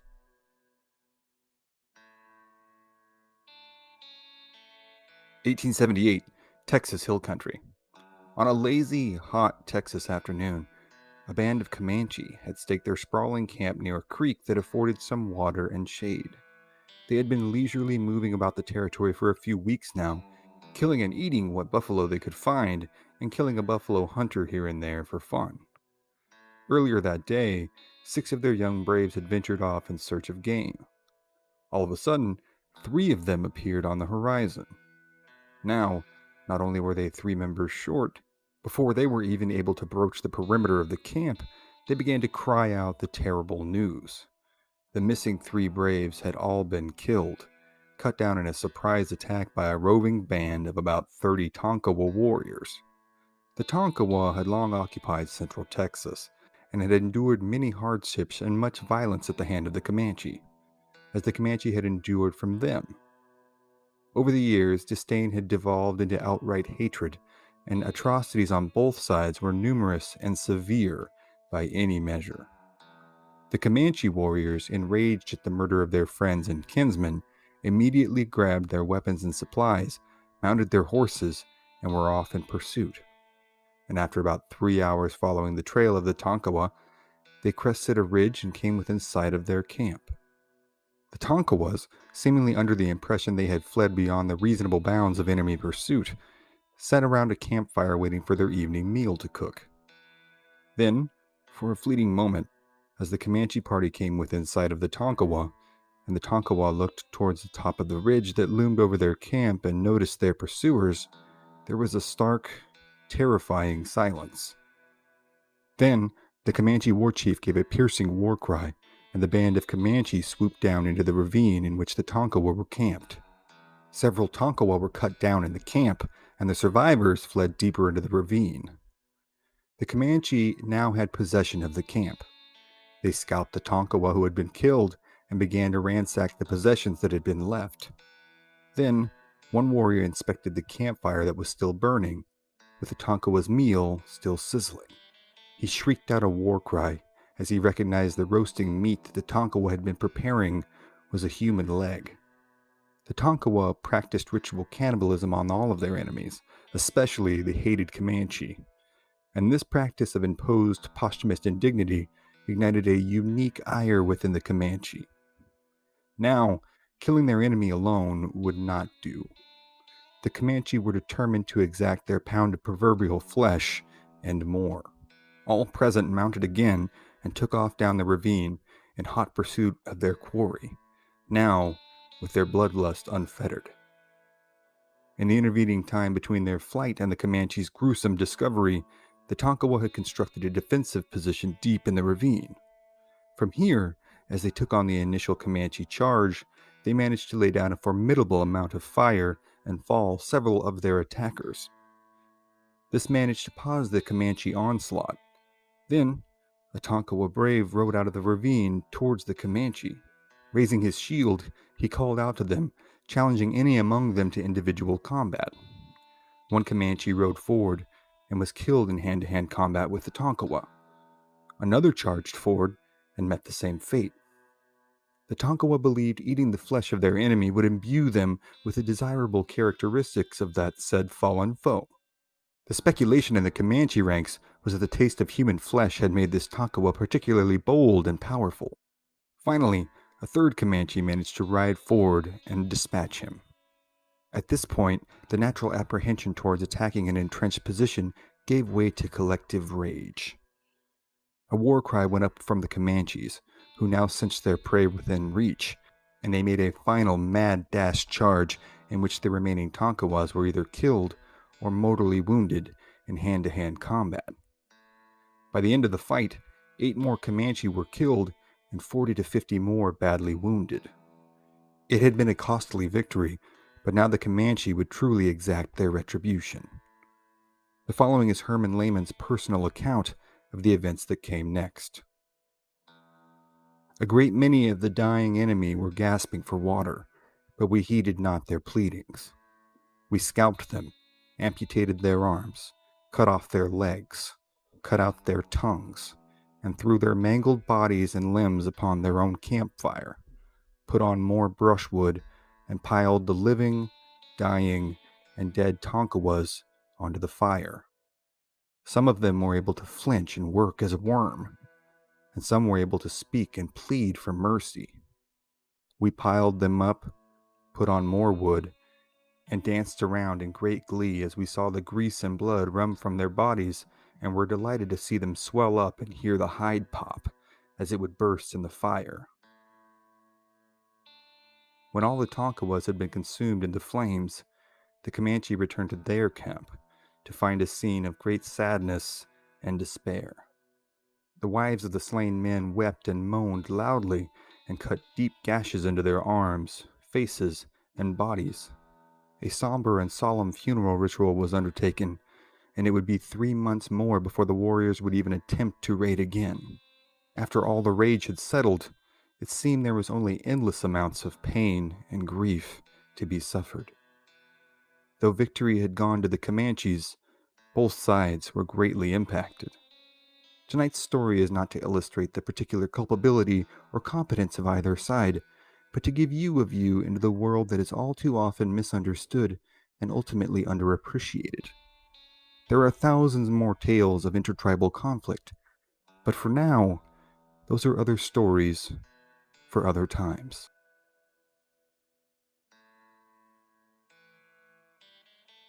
January 18th, 1837. 18-year-old Abram Anglin rides towards the Trinity River with a group of close friends and fellow Texas Rangers. Though he is scarcely into his late teens, the young man finds himself deeply fatigued.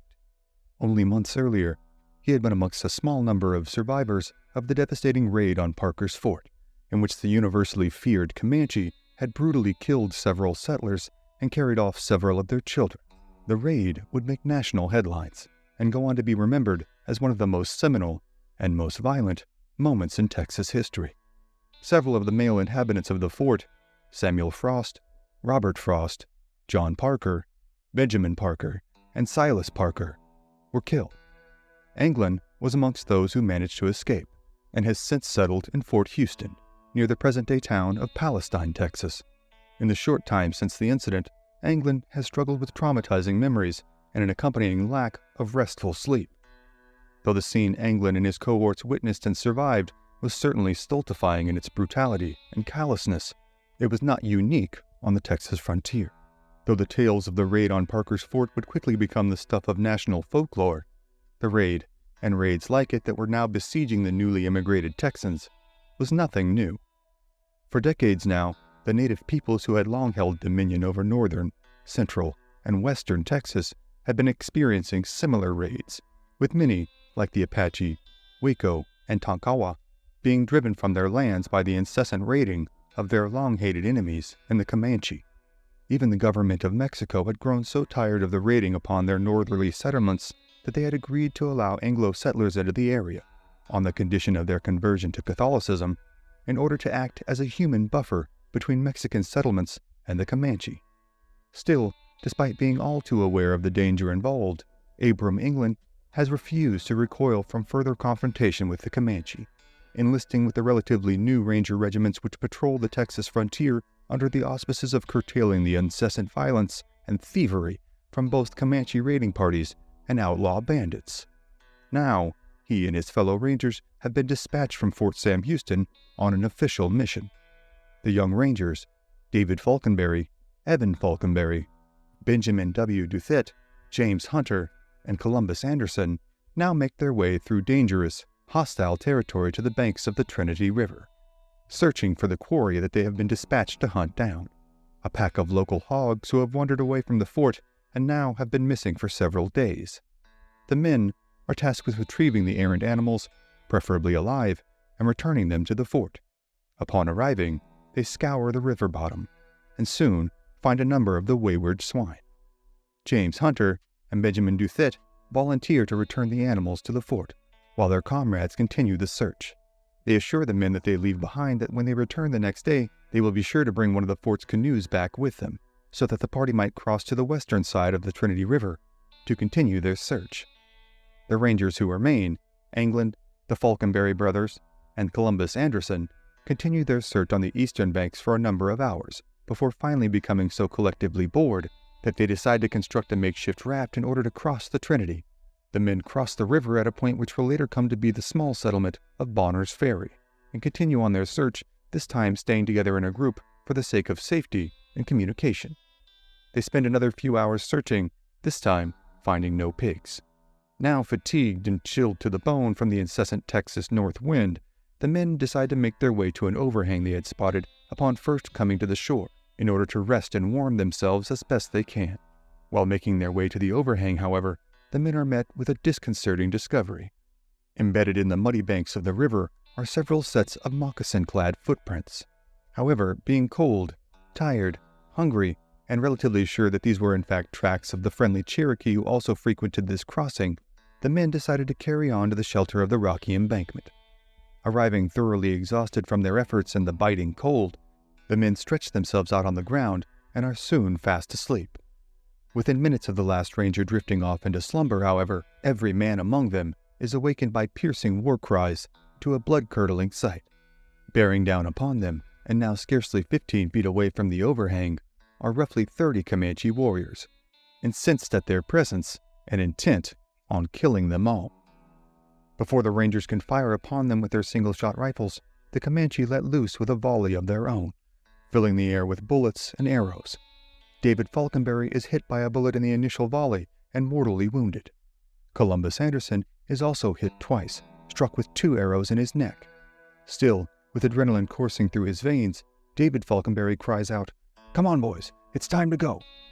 Falconberry and Anderson, both bleeding profusely, dive into the Trinity River, leaving grisly red streaks in the water as they swim to the opposite shore. Abram Anglin has been wounded in the thigh, with a bullet having passed through his powder horn and causing shards of the implement to embed themselves in his thigh. Evan Falconberry has escaped serious injury in the first volley, but instead of diving into the river himself, has taken cover behind a cluster of trees near the embankment. Now, he finds himself cut off from the river by the attacking Comanche. Seeing that he can be of no further immediate use to his comrade, Abram Anglin now dives into the river himself, with arrows and bullets striking the water all around him as he swims. Finally, after what feels like an eternity, Anglin finds himself on the eastern bank, opposite the attacking Comanche. Here, he finds David Falconberry, collapsed and bleeding profusely. Falconberry tells the teenage Anglin to escape if he can, and to hurry back with relief. This relief will not come, however, as David Falconberry is soon dead.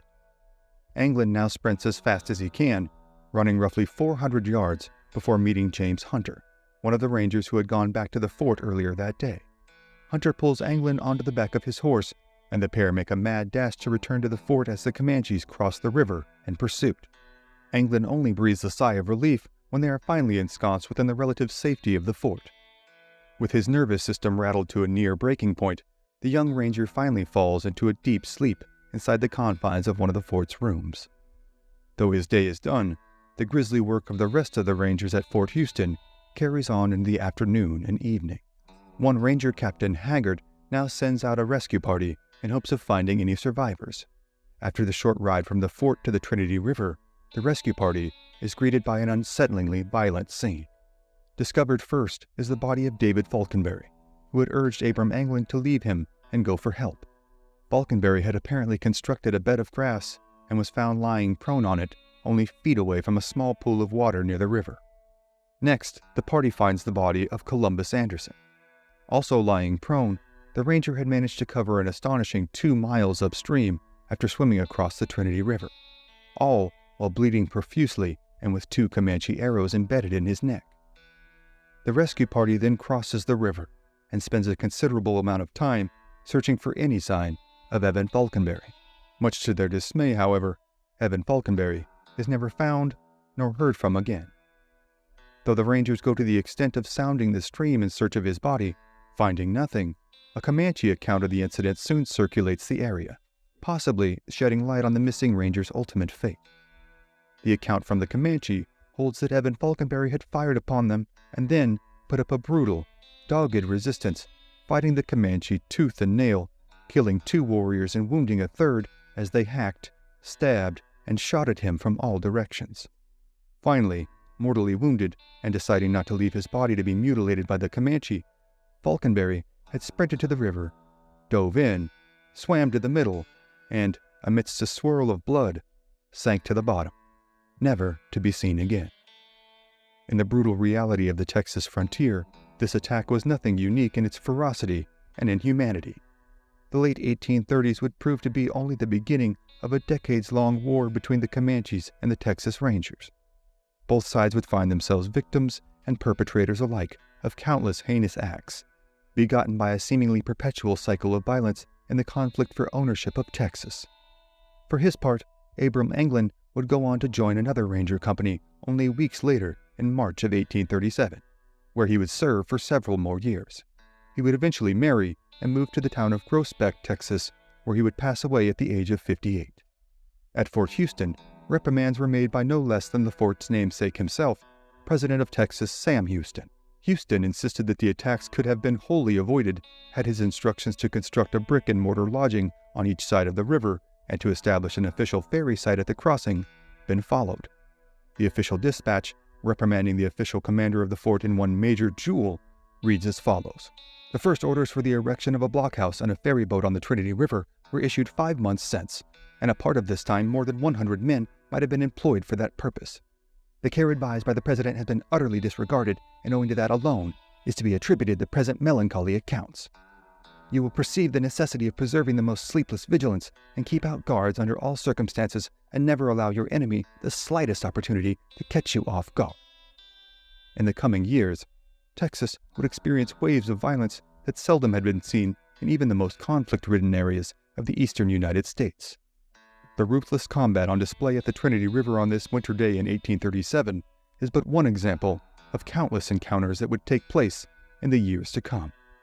But the stories of those battles, shootouts, and in some cases, outright massacres, are, for tonight, other stories for other times.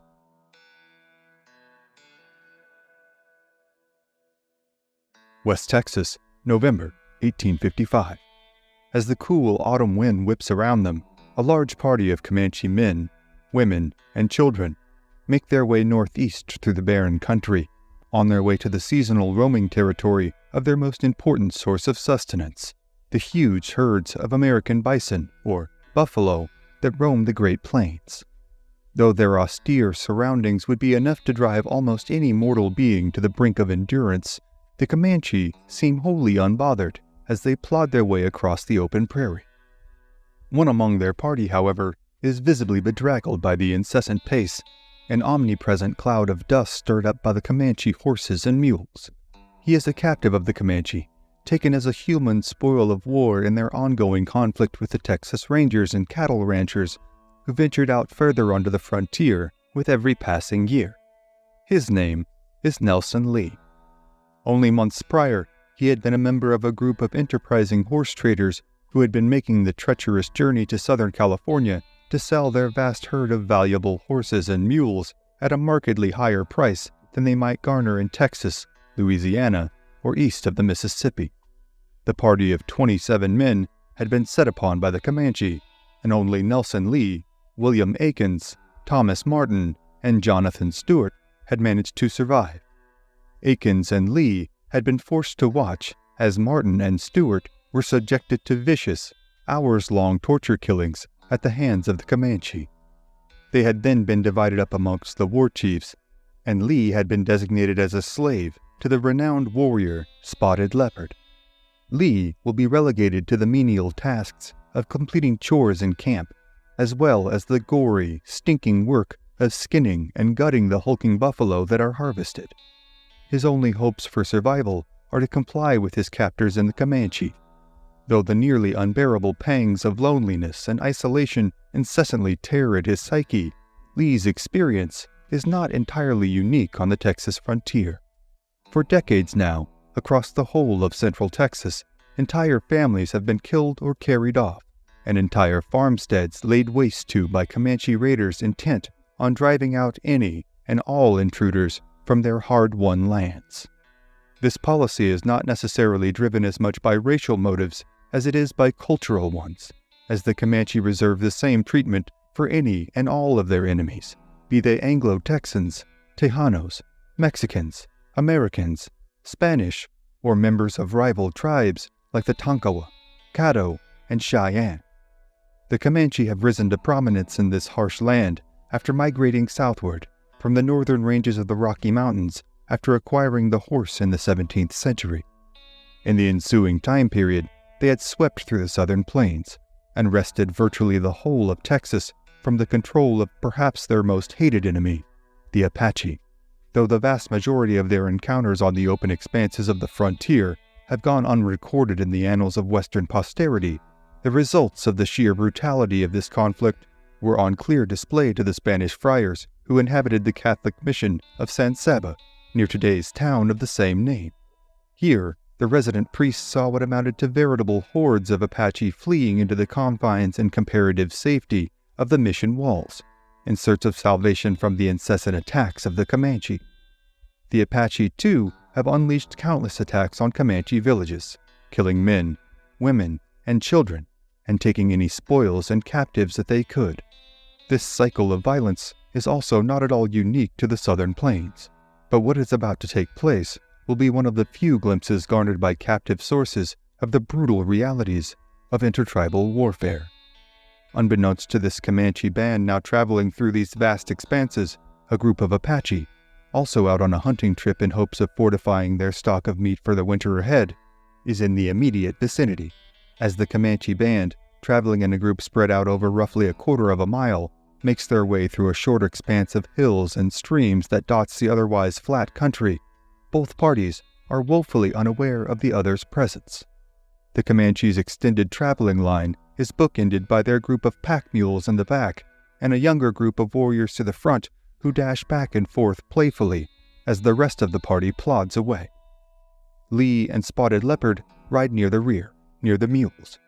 Though he is still figuratively bound in the role of a captive slave, for the first time in many weeks, Lee is able to enjoy relatively unfettered movement as his limbs are left untied in order to enable him to work.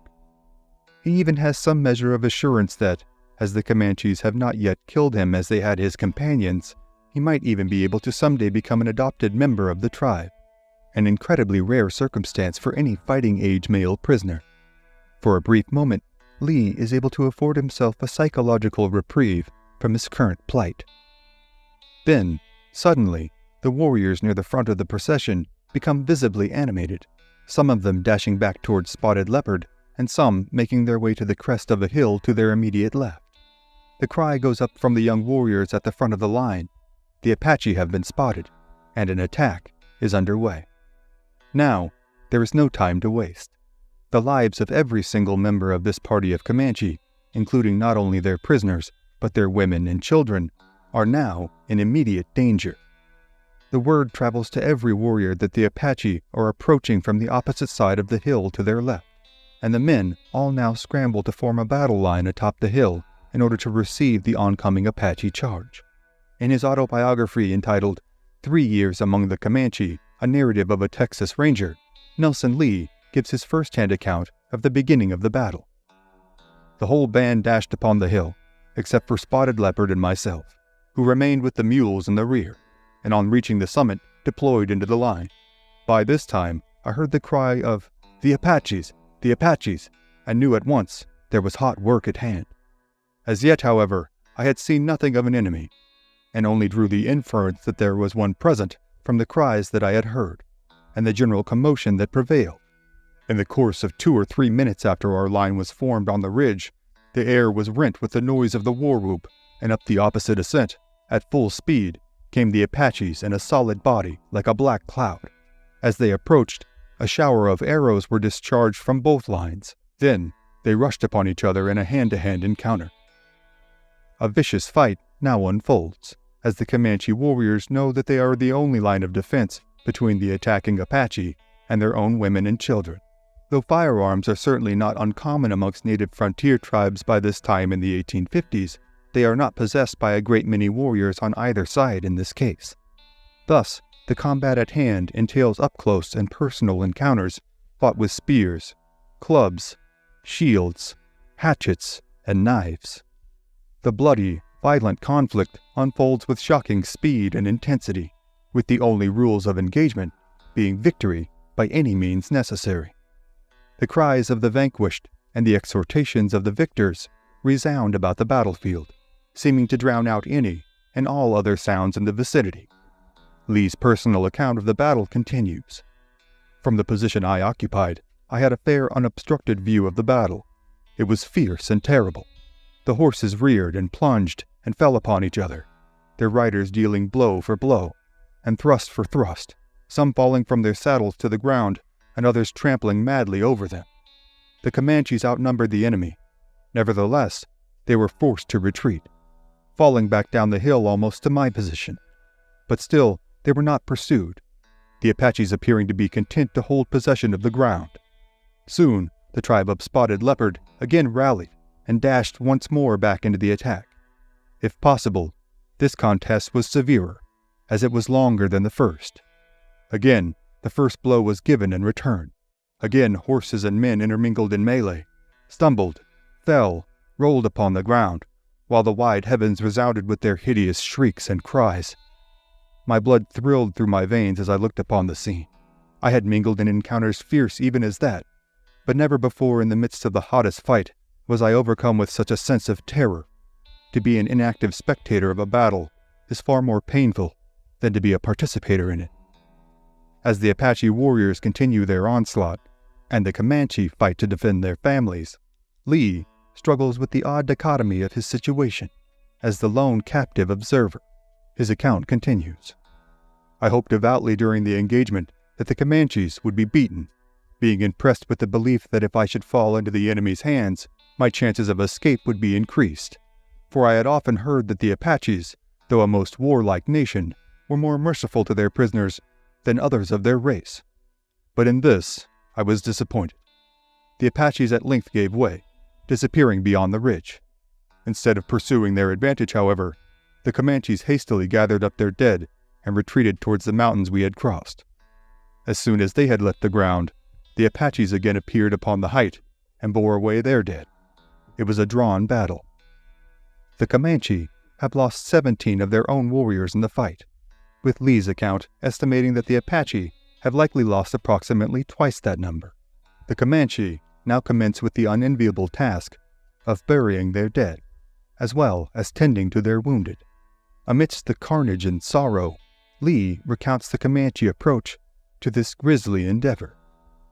The close of this eventful day was occupied in burying the slain, which ceremony was performed in their customary manner, except they seemed to chant the death song with more energy and feeling than on ordinary occasions.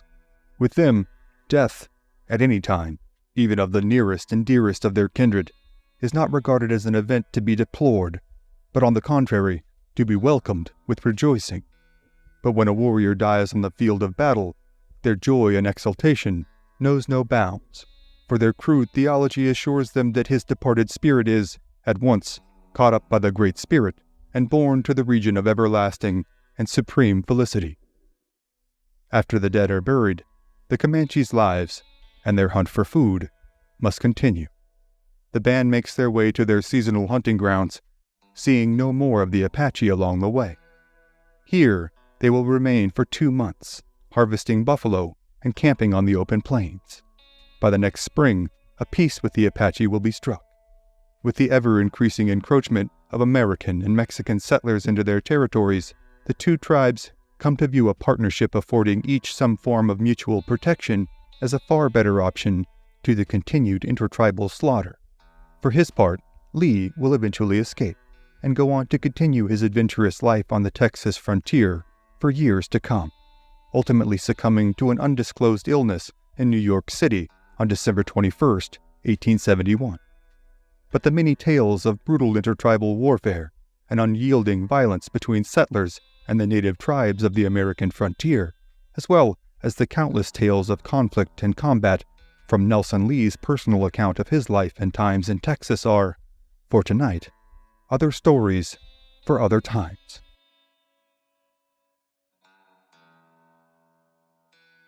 Corpus Christi, Texas, late spring, 1846. As the burgeoning township bustles with citizens going about their daily commerce and conversation, a man sits alone in a hotel lobby, seemingly unbothered, reading a handwritten note with as much regard as if he were perusing a mildly interesting article from one of the city's local newspapers. The note, however, brings gravely serious news. The dreaded Comanche, the mighty lords of the southern plains who, despite the incessant conflict between Mexico and the newly arrived Anglo settlers, are the true rulers of Texas, have once again been on a trail of wanton death and destruction. Very few times in the history of the Old West had any contending force been able to offer up more than a tacit defense against the highly mobile, highly skilled, and legendarily aggressive horsebound warriors. The man in the hotel lobby knowingly folds the note, places it in his jacket pocket, and moves out the door into the street, bearing the countenance of a man simply striking out on a morning stroll. However, the man's reputation belies his cordial, understated manner. His name is Captain John Coffee Hayes, better known as Captain Jack Hayes, and he is perhaps the most well-known Texas Ranger in the state. The note informs Hayes that a party of 600 Comanche warriors have spent the previous few days raiding settlements southwest of San Antonio. Now Hayes and the 40 Rangers under his command in the town of Corpus Christi make their way to the Medina River, west of the city of San Antonio. From here, they make their way north, to an area known as Bandera Pass. Finding the trail of the Comanche raiding party with the indispensable assistance of their native guides, the Rangers then make their way northwest, past the legendary landmark known as Enchanted Rock. It is concluded amongst the veteran Rangers and native scouts alike that the Comanche are headed west for a small lake located at the base of what is known as Paint Rock, a favorite watering spot for raiding parties. Hayes and his men now agree that taking the most direct route to the watering hole is their only hope of catching the Comanche before they are able to disperse upon the vast open plains of northern Texas. Hayes drives the men until well past midnight, even then allowing only a short rest until daylight. At sunrise, the party again pulls their stiff and sleep-deprived bodies into their saddles for another full day's ride across the undulating, limestone-strewn terrain. Finally, in the early evening, they arrive at the pictograph-strewn rocks that give Paint Rock its all-too-apt moniker, and Hayes and his men come upon the large pond that serves as the noted watering hole. Seeing themselves to have arrived before the Comanche, the Rangers and Scouts hurriedly make their way to a small thicket of willow trees located on the northern end of the pond. The thicket, replete with a thick underbrush, will serve as the Rangers' hiding spot as they wait to ambush the Comanche. As night casts its shadow over the whole of the landscape around them, Hayes posts sentries to keep watch, and orders the rest of the men to sleep as well as they are able. In what must seem like a literal blink of the eye to most of the men, the first rays of sunlight are soon peeking over the eastern horizon. Soon, after the sun begins to rise in earnest, the silhouettes of several dozen Comanche warriors, herding their stolen horses, can be seen making their way towards the pond. The morning is typically muggy, causing a small fog to form around the pond itself. In whispered tones, Hayes instructs his men to wait for his command to fire their initial volley. Though he is a man of medium height and build, possessive of a high-toned voice, and known by all as particularly well-mannered, especially for a crowd as notoriously bellicose and ill-behaved as the Texas Rangers, Hayes knows his orders will be obeyed by his men. Though he cuts a unique figure on the rough and tumble edges of bleeding Texas, Jack Hayes has earned his respect, admiration, and loyalty from this lot of hardscrabble men. The Comanche as well are well aware of Hayes and his Rangers' efforts to stem their tide of raiding.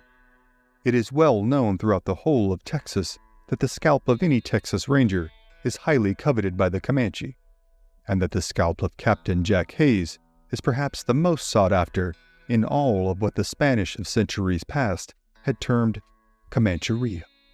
However vaunted his reputation, though, Hayes, and every man in the thicket, native scout and ranger alike, knows that they are now in a mortally dangerous situation, one in which the element of surprise and maintaining an offensive attack will spell the difference in their surviving the day or suffering a brutal demise at the hands of the Comanche. For an agonizing few minutes, the Comanche, riding in a spread-out, loose formation, make their way towards the watering hole. Finally, when the Comanche are mere yards away, the morning air is cut by the shrill Tennessean accent of Jack Hayes, shouting, "Fire!" The Rangers and Scouts let loose their initial volley from their single-shot rifles, but several of the shots missed their mark in the morning fog. A few of the unsuspecting Comanche are knocked from their horses, most soon lying still in death. Their comrades, unable to rescue them in the fray, retreat to outside of rifle range and wait for the sun to rise fully to illuminate the battlefield. As the ground becomes more and more visible to the Comanche, they discern from the Rangers' tracks that the Texas party is far smaller than their own. They see their odds as favorable and decide to proceed with a head-on assault on the willow thicket. Just as soon as the sun is visible in its totality, Hayes, the veteran rangers, and scouts see the Comanche chief don his headdress and exhort his men to bravery and ruthlessness in the coming charge. As the Comanche, still outside of rifle range, marshal their forces into a long, single line, Hayes instructs his men, at the mercy of their single-shot rifles and relatively new revolver pistols, to pick one warrior, take careful aim, and shoot them down. Every shot must count, he reminds them, or they are sure to be overrun. Then, for an all-too-brief moment, the men in the thicket find themselves near mesmerized by the nearly medieval spectacle before them, one that has struck terror throughout the frontier for nearly 2 centuries. The Comanche are armed with stout, short bows, similar to those used centuries before by Genghis Khan and the Mongols on the vast steppes of the Central Asian plains. Comanche lances, used primarily for spearing running buffalo from behind, measure roughly 14 feet in length and are just as deadly in combat against humans. Comanche shields are notoriously sturdy and often able to deflect bullets when held at the correct angle. Some of the warriors are also armed with rifles acquired from trading and raiding. Hayes and his men are not yet armed with the Walker Colt pistols that will spell a deciding difference in many fights yet to come. Instead, they possess that weapon's predecessor, the Patterson Colt revolver. Chambered in .44 caliber, the revolver possesses a rotating cylinder holding 5 shots. These cylinders must be detached to be reloaded, and thus the Rangers carry several preloaded cylinders. For a few brief moments, some of the Rangers hold the hundreds of advancing warriors in awe. Riding in front of the formation is the chief they had first seen on the horizon. The chief wears a fringed buckskin shirt, adorned with silver ornaments, along with a buffalo headdress complete with a tuft of buffalo hair at the front to hide his face. The warrior carries a large shield and spear and bears the countenance of a man keenly familiar with the perils of combat. At first sight, many among the Rangers feign a reticence to fire upon the advancing Comanche, remarking that they are, quote, too pretty to shoot. However, their hypnotic fascination is soon broken when the warriors break into a headlong charge, heading towards the northeast corner of the thicket. The Rangers again hold their fire until the Comanche are within range, as war whoops and the rumble of galloping horses fill the air. In their classic formation, the Comanche now advance in a cyclone, whirling towards the Rangers in a circular motion, with each warrior loosing their arrow at the moment they are closest to the Ranger position, before continuing their pattern to the back of the formation, only to reload and fire again on their next revolution. The charge continues forward, with hundreds of arrows pouring into the thicket. Then, as suddenly as the charge began, all other sound is momentarily drowned out amid the torrent of gunfire and smoke that fills the air. Dozens of warriors fall to the ground, their riderless horses charging onward towards the Ranger line or following their cohorts back into the fray of the Comanche formation. The Comanche now deviate their path of attack southward, attempting to sweep around the backside of the thicket. This serves to distract the Rangers, as the wounded Comanche now make desperate, pitiable attempts to crawl their way to the cover of the cliffs of painted rock. The second attack is diverted as well, with another round of cacophonous gunfire from the thicket, and the Comanche, momentarily reeling, move back to the cover of the cliffs to regroup and tend to their wounded comrades.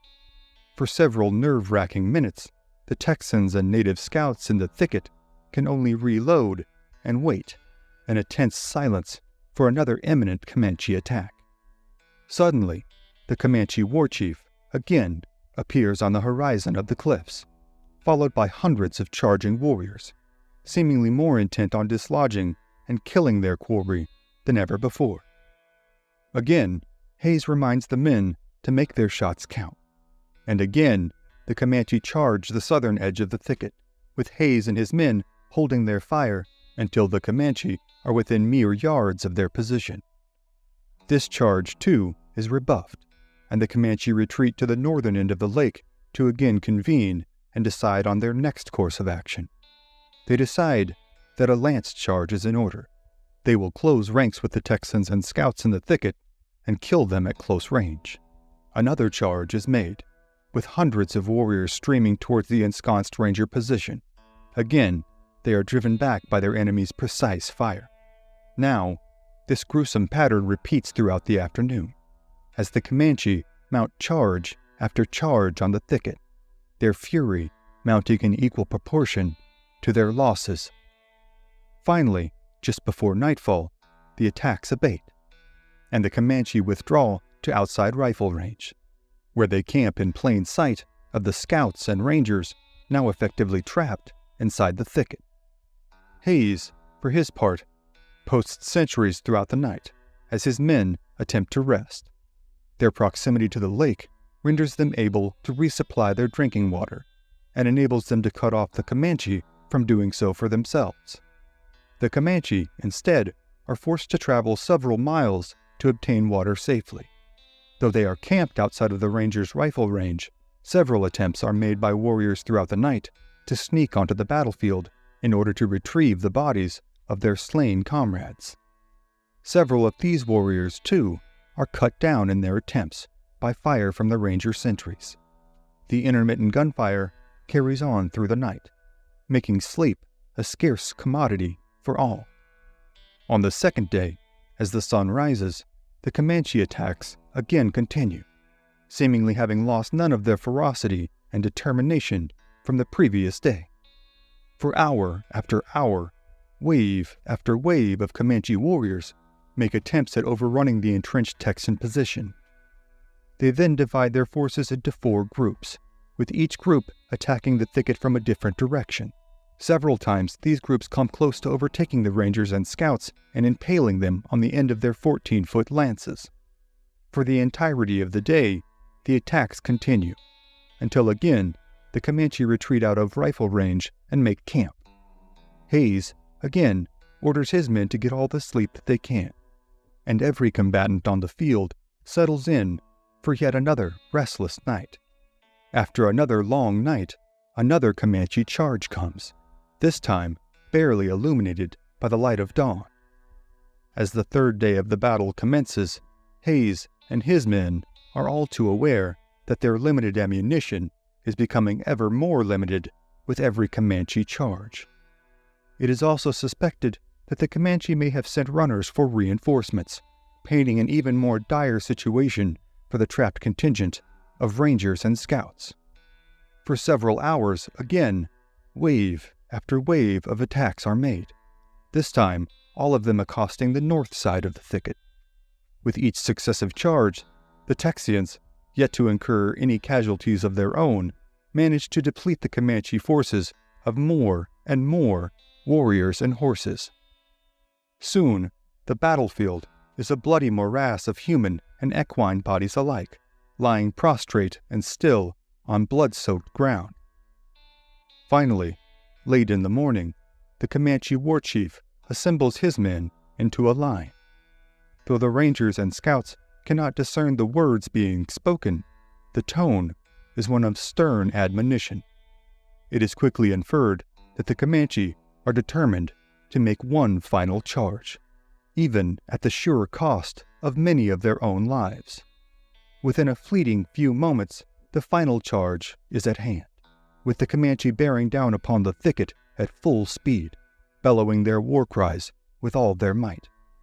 Again, the Rangers and Scouts hold their fire as the charge advances. This time, Hayes advances in front of the thicket, taking careful aim at the chief leading the charge.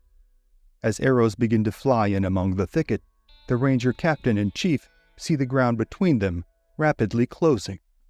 For a split second, the chief turns to issue a directive to his warriors.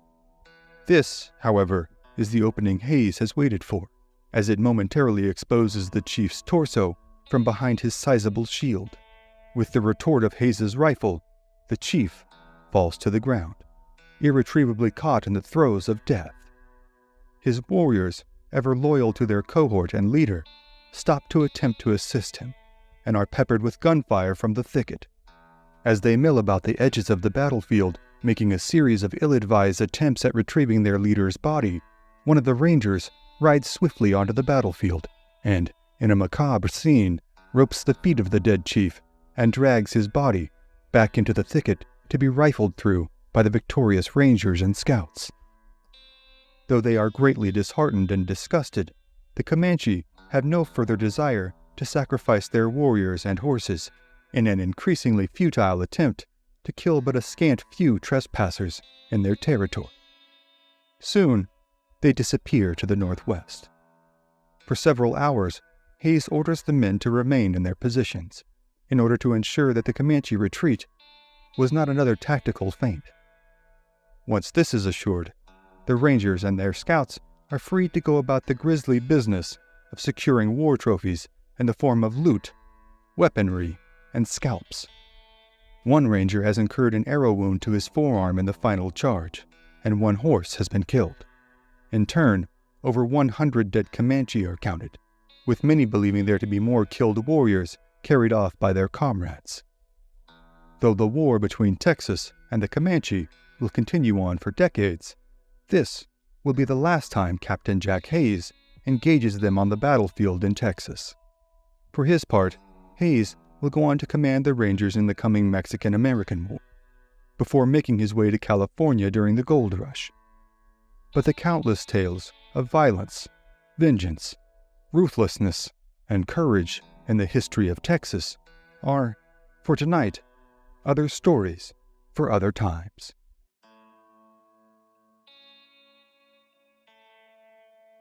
Coahuila, Mexico, December 1840. In the shallow, chilly water of the Rio Grande, a large group of Comanche warriors guide their horses from the northern banks in Texas to the southern banks in Mexico, intent on wreaking havoc upon the small settlements that dot northern Mexico. Though the name Comanche is enough to strike terror in the hearts of nearly every settler in the newly won state of Texas, their reputation extends far beyond the international border delineated by the Rio Grande. For centuries now, far longer than their Texan counterparts, the Spanish and then Mexican citizens who made their way north into the Chihuahuan Desert and then past the Rio Grande and onto the stepped plains of the Llano Estacado had been subject to the horrific reality of Comanche raiding. Stories of Comanche brutality had been passed on like family heirlooms from survivors, with accounts of ferocious murders and merciless assaults, with countless women and children taken prisoner, most never to be seen again.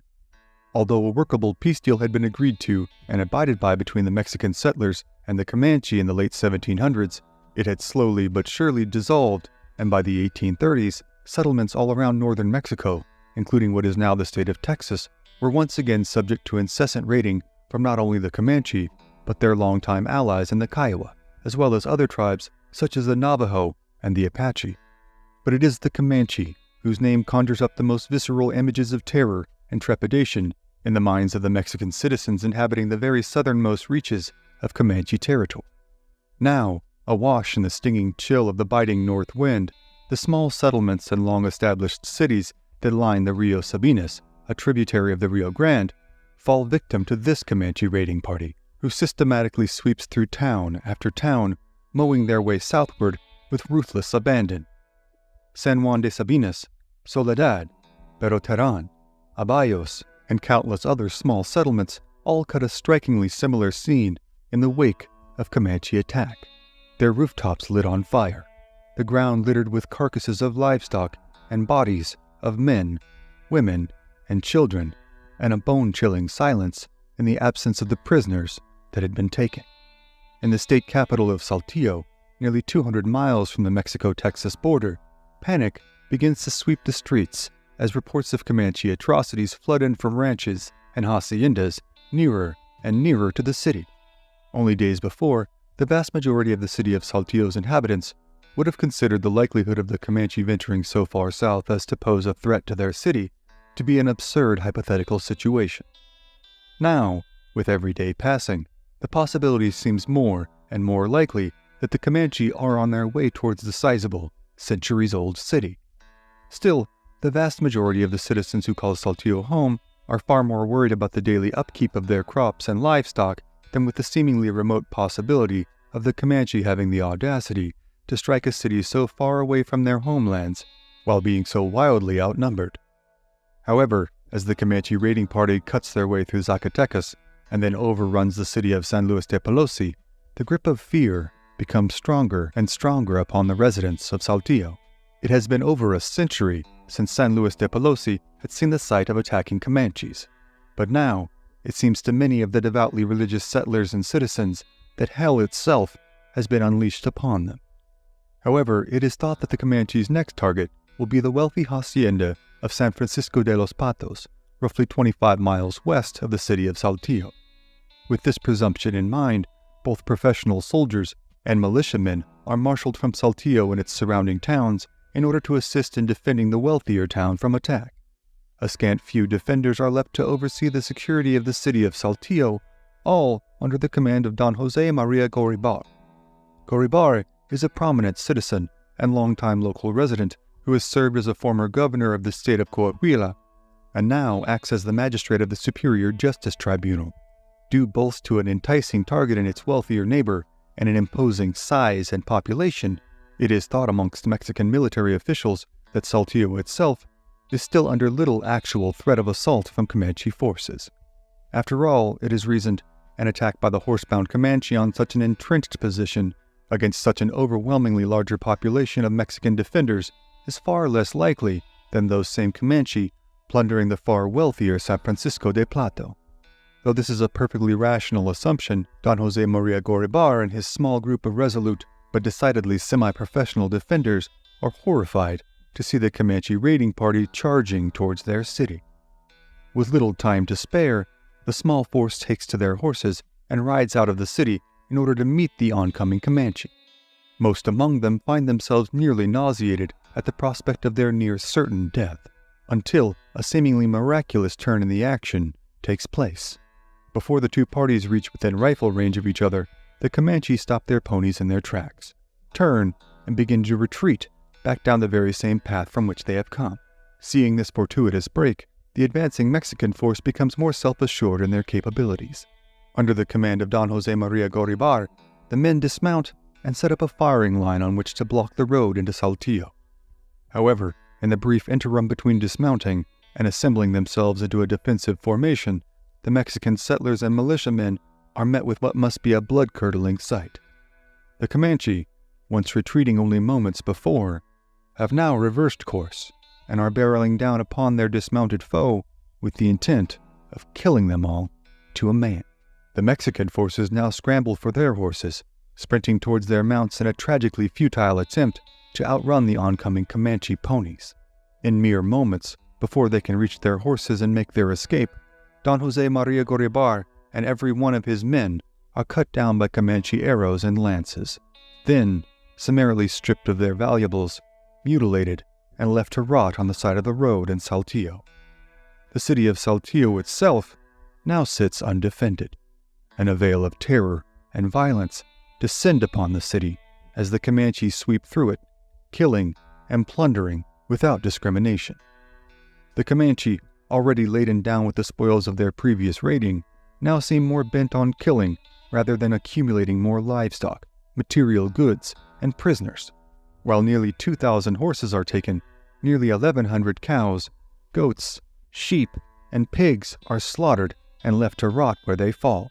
The streets of Saltillo are soon awash in blood as the Comanche make their way from home to home, carrying off any women or children deemed to be good prisoners and killing the rest, until they finally grow bored and continue on their egress northwards to the border, now laden down with even more goods and prisoners. In total, 26 women and children are taken from Saltillo, destined for hard lives as captives and slaves. Behind them are left the bodies of over 100 of their fellow countrymen, many of them cut down inside of their homes. For their part, the Comanche raiders are now so encumbered by their loot that their movement northward is a rather tedious march, herding what is now a sizable group of thousands of horses. They are also so secure in their martial prowess and so intent on enjoying the spoils of their conquest that the party is slow to leave the city limits upon deciding to finally conclude their raiding. Meanwhile, reinforcements from the city of Para de la Fuente are rushing towards Saltillo, with the hopes of at least defending the survivors and driving off the Comanche. Upon their arrival, these reinforcements join forces with another small impromptu militia force that has been raised from the survivors of Saltillo. Before the Comanche are able to fully exit the city, they find themselves on the brunt end of an attack from the newly assembled soldiers and militiamen, intent on recapturing their loved ones and livestock and killing as many of the Comanche as possible. Caught off guard and now far less mobile, the Comanche flee the vicinity, but only after losing 9 of their own warriors and 3,000 head of horses and mules, as well as 11 of their newly gotten captives. The Mexican forces from Saltillo now pursue the Comanche for weeks as they lumber northwards towards the Rio Grande. Finally, as the Comanche are readying their sizable contingent to cross the river, they are set upon by the men from Saltillo and again brutally caught off guard. The vast majority of the Comanche's livestock and prisoners are recaptured, and many more Comanche warriors killed before they are finally able to make their escape across the Rio Grande. Though the raid upon Saltillo would certainly prove to be a seminal, traumatizing event in the lives of those who had survived it, it is by no means unique, nor inexplicable. As author Brian DeLay notes in his work, War of a Thousand Deserts, Indian Raids in the U.S.-Mexican War, it was the Comanche who in fact held political, military, and economic dominance over the area encompassing modern-day Kansas to northern Mexico. Their Spartan-esque society left little opportunity for young men to advance themselves socially, economically, or politically outside of raiding, hunting, and warfare. Thus, the raids like those wrought upon the people of Saltillo and its surrounding areas served as multi-purpose endeavors to simultaneously build the fortunes and further the reputations of young Comanche men with little to no opportunity to do so elsewhere, as well as to instill a highly useful sense of terror and dread in the peoples who inhabited the lands the Comanche considered to be their own. Whether these peoples were Texans, Mexicans, or rival tribes made little difference to the Comanche themselves. However, the constant pressure exerted upon both Texas and Mexico not only inexorably shaped the domestic policies of both, it was also cause for considerable discontent and disagreement between the two nations in regards to addressing the problem of Comanche raiding. In the ongoing land war for Texas that encompassed the 1820s and 30s, the Comanche held more sway than any of their rivals, a nearly unthinkable feat for a tribe who only a few centuries before had been relegated to the bottom rung of the tribal hierarchy in their original homelands of the Northern Rockies. However, the coming decades would see the Comanche upended by wave after wave of infectious diseases in the form of cholera and smallpox, maladies their native immune systems were often ill-prepared to deal with. By some estimations, nearly half of some tribal bands would perish in a near-apocalyptic scene which saw many sick and dying Comanches left behind by their families who could find no other solution but to leave their loved ones and flee for their own lives from this unseeable evil. By the 1880s, the Comanche would find themselves relegated to the reservation system in Oklahoma. Once the proud and fearsome lord of the southern plains, they would spend the remainder of the century and much of the next attempting to rebuild from the devastating effects of endless warfare and disease. Saltillo would go on to rebuild after the Comanche attack, only to find itself caught in the midst of the Mexican-American War 6 years later. Though their stories are often overlooked in the greater scope of the history of the Old West, the citizens of Mexico who settled the areas just south of today's U.S.-Mexico border suffered under some of the most consistent and violent raiding ever wrought by the Comanche upon their enemies. However, the countless tales of entire towns burned to the ground, entire fortunes being lost, and entire families being either killed or taken prisoner are too numerous to mention here in one episode with due diligence and respect. For tonight, those are other stories for other times. Thank you again for joining us on this episode of History at the OK Corral. Be sure to click the like button, share this episode with a friend, and become a subscriber. Also, if you'd like to support our work and gain early access to episodes as well as ad-free viewing, you can become a member of this channel by clicking on the join button below. And we'll see you next time on History at the OK Corral, home of history's greatest shootouts and showdowns.